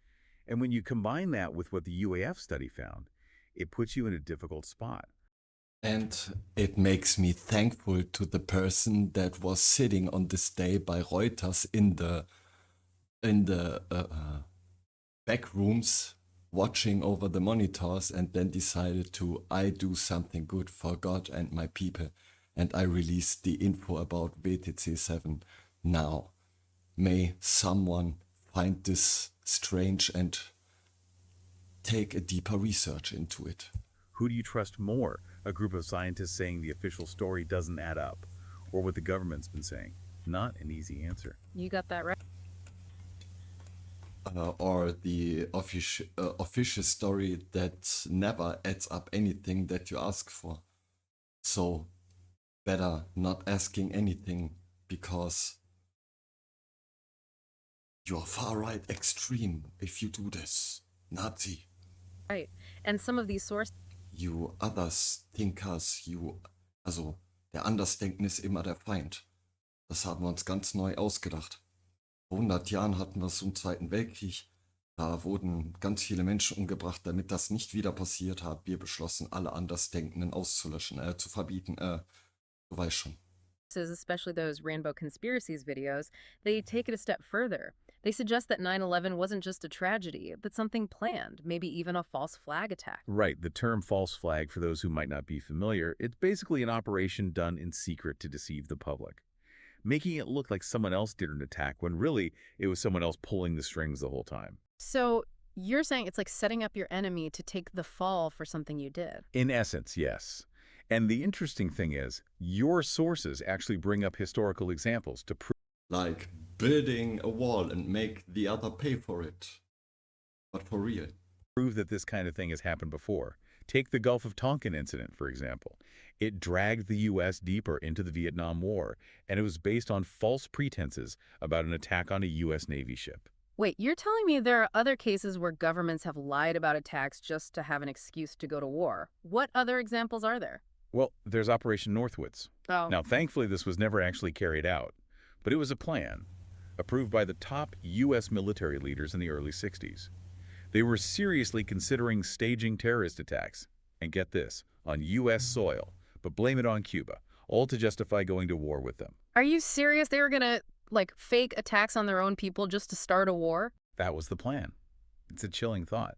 But it goes to show that this idea of deception from those in power, it's not new. And it's even better not to start a war, to continue the war in the Middle East, to bomb 7 countries in a very short time, to why ever. They have at times considered some pretty extreme measures to get what they want. Makes you wonder if they'd lie about something like that. What else would they lie about? Especially with something as big as 9/11. And that leads us to motive, right? If someone orchestrated this, what did they stand to gain? And that's where things get really interesting. That's where those rainbow conspiracies videos really dive in. They explore all kinds of potential motives, usually centered on control and power on a global scale. Okay, now we're getting somewhere. But what kind of control, what kind of power are we even talking about here? So we're talking about someone wanting to control things on a global scale, using 9/11 to gain that power. That's a pretty huge claim. What kind of motives could even justify something like that? Well, a lot of what your sources suggest comes down to this. They think 9/11 was used as an excuse for the U.S. to get militarily involved in the Middle East, a way to control things like oil, exert their influence in the region. Okay, yeah, I can see how the wars in Afghanistan and Iraq would fit into that. But are they saying those wars were always part of the plan? Like even before 9/11 happened? That's the implication, yeah. In fact, one of your sources even calls the Pentagon, not the Defense Department, but the Attack Ministry. Like they're more And there it looks a little bit too heavy because it's way more simple. They never planned to stop making war. They planned not every war. They planned to, under all circumstances, do not stop war. interested in expanding U.S. power than protecting anyone. It's a pretty cynical view, I'll admit, but it shows you how deep this distrust runs in some of these theories. Yeah, it's that whole thing where maybe those in power, they don't have everyone's best interests at heart, right? Things aren't always what they seem. They almost all the time never had. Some of what you sent me focuses on how the media covered 9/11. Like, they spun the story on purpose to get people on board with those wars, make them scared and willing to give up freedoms. Right. They're suggesting that instead of just reporting the facts, the media became a tool, a way to manipulate public opinion, make people afraid, and then it's easier to justify policies that normally people would fight back against. No, it's that old saying, don't believe everything you read, but on a way bigger scale. Like, the stakes are incredibly high here. Exactly. The message is, don't just accept what you're told. Think for yourself, whether it's the government, the media, or even those alternative sources. You got to stay critical. It's like we're drowning in information these days, and it's up to us to figure out what's real, what's spin, what's someone trying to pull something over on us. And that actually brings up another interesting element from your research, the eyewitness accounts. Specifically, from the firefighters, the police officers, the ones who were right there at ground zero. A lot of them talk about hearing explosions in the towers before they came down. That's a good point. These people, they're trained to recognize danger, right? They know what explosions sound like. Exactly. And their stories really challenged the official narrative because they were right there, living it. They saw and heard things firsthand. Yeah, one of the videos even asks, how could over 100 witnesses, many of them professionals, how could they all be wrong about hearing explosions? It's a fair question. But you also have to consider how memories work, especially in a traumatic situation. What one person hears as a distinct explosion, someone else might experience it differently, especially with everything else going on. It's like that game we played as kids, Telephone, where you whisper a phrase around and it changes each time. But this is real life with huge consequences. Absolutely. You throw in the emotional intensity, the adrenaline, the sheer scale of the destruction, and it makes sense that people's memories might be a bit fuzzy or mixed up. It doesn't mean they're lying, but it shows how complicated eyewitness testimony can be. And then you've got the whole debate about the... And it shows how complicated it gets if you have legit eyewitnesses, but people that say, oh no, they are not legit. They think that the democracy is not good controlled by just one big party or an Ampelkoalition. We need at least one opposite thing to have two things to think about in our brains. We call it AfD. Oh no, fascist, right-wing extremists, die! Other thinkers are not allowed here. Sieg Heil! Sieg Heil!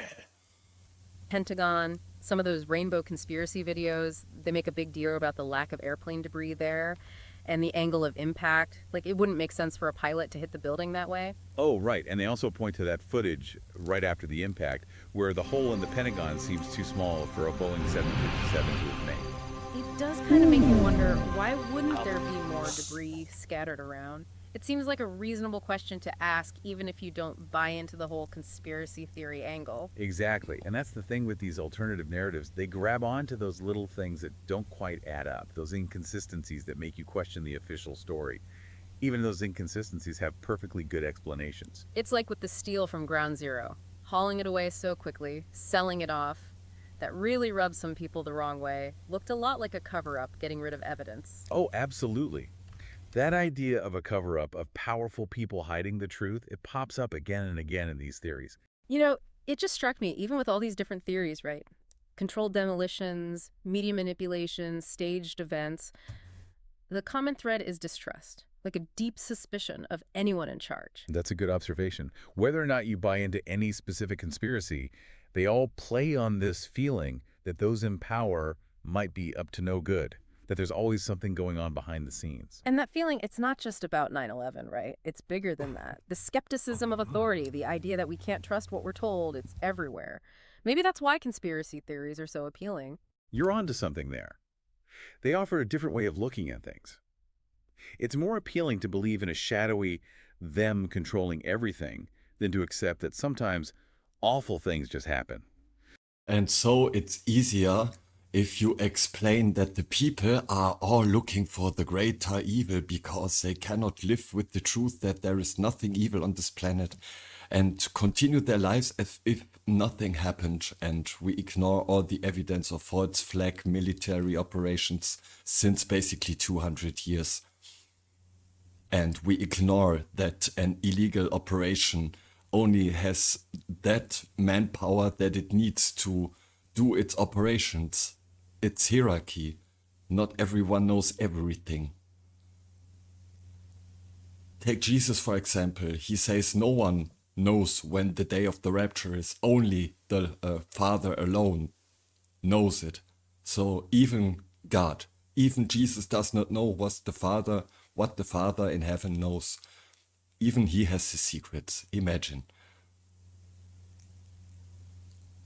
But like the purgatory, you can just say, hey, there is no rapture in the Bible. Yes, there's no purgatory in the Bible. Okay, touche, it's fair. Goodbye. But as we've been saying, it's all about balance.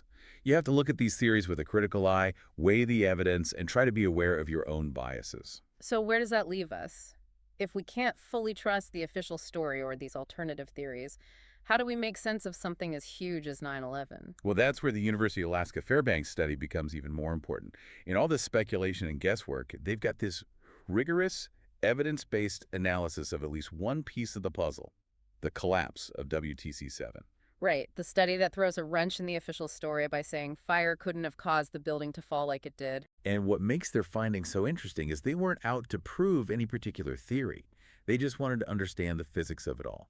And their conclusions, contradicting the official line on WTC-7, it shows how important it is to look at these things scientifically. And didn't they release all their data, all those simulations, publicly? Like they weren't trying to hide anything, which is refreshing given how much secrecy surrounds 9/11. Exactly. That transparency, it's crucial, especially with something as sensitive and debated as 9/11. It lets people have a real discussion, encourages others to check their work, and that's how we get closer to the truth. So we've got this one study done really rigorously, transparently, and it directly challenges the official explanation for WTC-7. That's a huge piece of the puzzle. But what do we do with that? How does that fit with everything else we've talked about? It's like we're putting together this giant jigsaw puzzle, but all the pieces are from different puzzles, you know? Eyewitness accounts, scientific analysis, those rainbow conspiracies videos, even those historical examples of governments lying. It's a lot to wrap your head around. It really is. But you've hit on something important, that feeling of being overwhelmed. When you're faced with so much information, especially about something as emotionally charged as 9/11, it's tempting to just grab onto easy answers. Find one story that explains it all. But that's how we fall into the trap of... And it's easy to claim this and to say this were the easy answers when there are literally thousands of people that do in their free time the best work they can to make sure that they don't have any biased information and only the best information they can provide to make sure that they are working for the lost souls and for the victims, not against them. But hey, that's a complicated answer. I would like also to hang on an easy answer, like, they all hang to an easy answer. It's not that easy. No, it's not. Correct. Confirmation bias. Confirmation bias. That's where you Exactly. only look for information that backs up what you already believe, right? Yes, and if you believe they all hang to an easy answer and every answer looks so easy to you that you can easily judge a amount of people, like a few thousand that are authorities, policemen, fire department people that heard explosions even before the first plane was in plain sight. So, but you know how memories works. It's a mass hysteria. It was a collective foresight of the day. It was a tarot reading. It was the Glaskugel. It was the fortune teller. And all of them heard the explosions and then it began. It was like an event that was so heavy that it went back in time and the intuition of the people got inflamed and they had the first visions and okay, that really sounds religious and I believe in a God that did make the Bible, so I'm not crazy enough to believe this shit. You find sources that agree with you, and you just ignore anything that doesn't fit. Exactly. And when you do that, you might miss something important. Another explanation that could change how you see the whole thing. So, what can we do about it? Well, first, we can pray. We have to admit that we all have those biases. We've got to be willing to get outside our comfort zones, consider different perspectives, even if we don't like them at first. It's like... Yes, and we have to make sure that the one that we are working for example, God, does not have these biases. So we pray that God may take our steps or may lead our steps into the goal we want to achieve, and that is helping the victims, helping the truth to stand out, to do our job as Christians and believers of anything that is good and comes from above. Asking yourself, why do I believe this? What evidence do I have? And would I be willing to change my mind if I learned something new? Yes.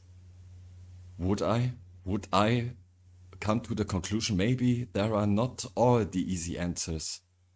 Perhaps, and it's my own responsibility that this is happening, for I am responsible for my own decisions and thoughts and the things I did in the past, even when it means I ignored 30 years that the government is lying, murders, pedophiles, blood-sucking, children abusing, psychopaths that do this totally legal because we let it happen. That's what critical thinking is all about. It's not about blindly accepting any one story. It's about being open to the possibility that we don't have all the answers. Exactly. We don't have all the answers. I have just one question. Do you believe and serve God? If the answer is not yes, or maybe, or at least I try to be my best version of myself, then go. Please, don't disturb my peace. That maybe the truth is more complicated than we thought. And that's what makes these deep dives so interesting. It's not about me telling you what to think. It's about giving you the tools to figure things out for yourself. Exactly. Because when you get past all the sensationalism, the speculation, the emotional stuff, then you come to the simple conclusions like, it's all a conspiracy. It's easy, you see. What's left is this very human desire to make sense of the world. Conspiracy theories, whether they're true or not, they tap into that need to find... Yes, because they're conspiracies tapping into my world that don't want to think about, does this person over there probably want to kill me and make my corpse a sex toy? Thank God I am not a goldfish, and thank God the person over there is not a dolphin. Order in the chaos. It's like we're wired to see patterns, connect the dots, create a story that helps us understand not just what happened, but why. And sometimes those stories, even if they're based on bad information or flawed logic, even then, why did the bad things happen to us? What did we do wrong? Is there a reason? Was someone other biased, or did we actually harm someone another and have to take responsibility to repair the damage we have done? Our solely fault, the Alleinschuld, the German Alleinschuld, made the German folk get rotted from this planet, for it is... After the Jews, we had no other people that we can give the responsibility. But wait, the Germans are almost done, so Jews have a comeback in the anti-Semitic humoristic academy of Twitter and X. they can be comforting. They give us this feeling of control, like someone, even if it's this shadowy them, is in charge. But as we've seen in this deep dive, that search for easy answers, it can blind us to how complex things really are. Exakt. Ich kann nämlich auch nach Israel rübergehen und mir einen jüdischen Ausweis holen und zeigen, guck mal, ich bin Jude. Und alle sagen, boah, siehste, der Ausweis, der zeigt, dass er Jude ist. Und alle Juden sind schuld. So einfach geht das. Das funktioniert mit Arabern, wenn zwei hohe Wolkenkratzer mit viel Stahl und Beton sich in Pulver auflösen, aber die Personalausweise der Terroristen, die in Erdlöchern leben, die sind noch da. Und jetzt rate mal, wie es mit allen Terroristen so ist, wie Amis Amri und anderen Konsorten. Die waren alle auf der Watchlist der CIA, die haben Kaffee getrunken. Da gibt es sogar offizielle Dokumente, die schämen sich davor nicht einmal. Sagen die selber, kommt Leute, bitte. We end up in these echo chambers, hearing the same things over and over, and we miss the chance to learn and grow. Yes, like the simple answers like, Satan controls this world. And more important, God allows it because God says, don't look what Satan does, look at me. Follow me. Facts. Which is why that University of Alaska Fairbanks study is so important. It reminds us that even with something as tragic and controversial as 9/11, there's still room for good science, for real research. Right. They weren't trying to push an agenda or anything. They just wanted to understand why that building fell the way it did. And their findings, the fact that they challenged the official story on WTC7, it just shows how important it is to look at these things with a scientific mind. Not only that, it's important to see that these stories are so unstable that they break in, that they collapse for a bare wind, for blowing against them, for making. And they collapse like the World Trade Center did with very, very, very professional live footage manipulation of CGI planes hitting into the towers.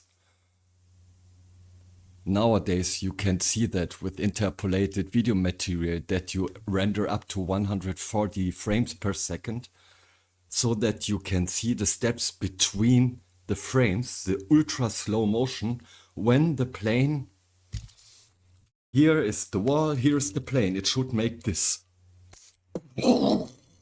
But you see this.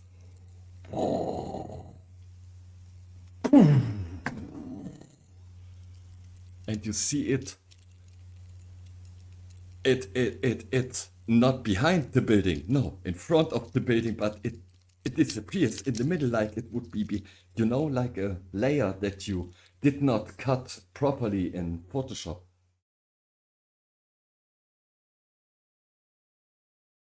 And I understand, it hurts. They don't tell us the truth.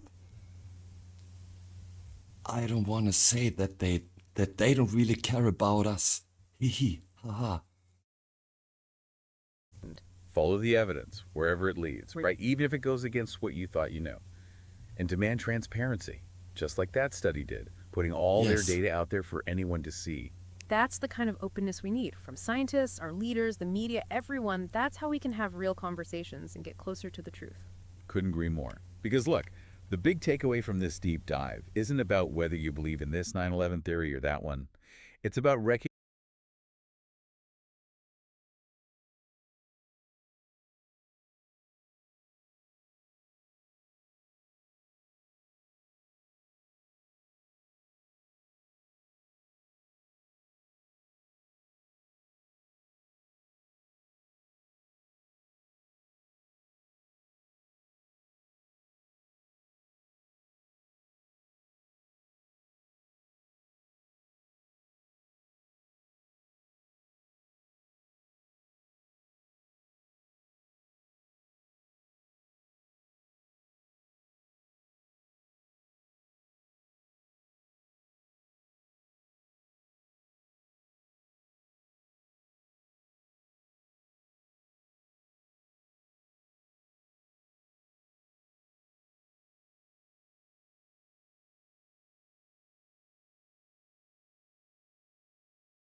no nevermore. But if it all burns down, if it all burns down, I will hold you close for the minute, where it all burns down, and the flames devour everything that we are. I will hold you for the minute, yeah, I'll hold you for the minute it takes.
I know it sounds insane.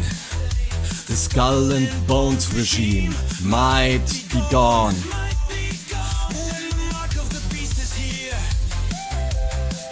When Jesus knocks and in the rapture we disappear. But the bad boy's not. He will all burn down. He will all burn down. And they catch us out in the minute. All burns down. And the flames devour everything that where it is. He will catch us in the minute.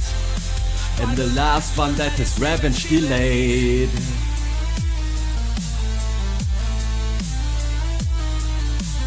With these words at hand, the future is no foreign land, and will catch us by surprise in 2025. We won't grow old together, we won't love one another, and there will from then be peace forevermore. Peace forevermore.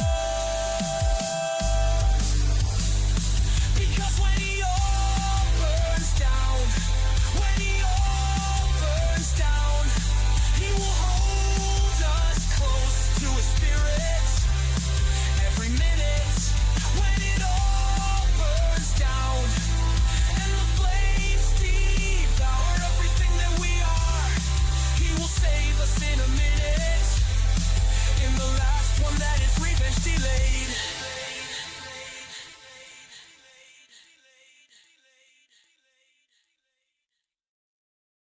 Did you hear that? Be laid, get laid, get laid, get laid, get laid, get laid.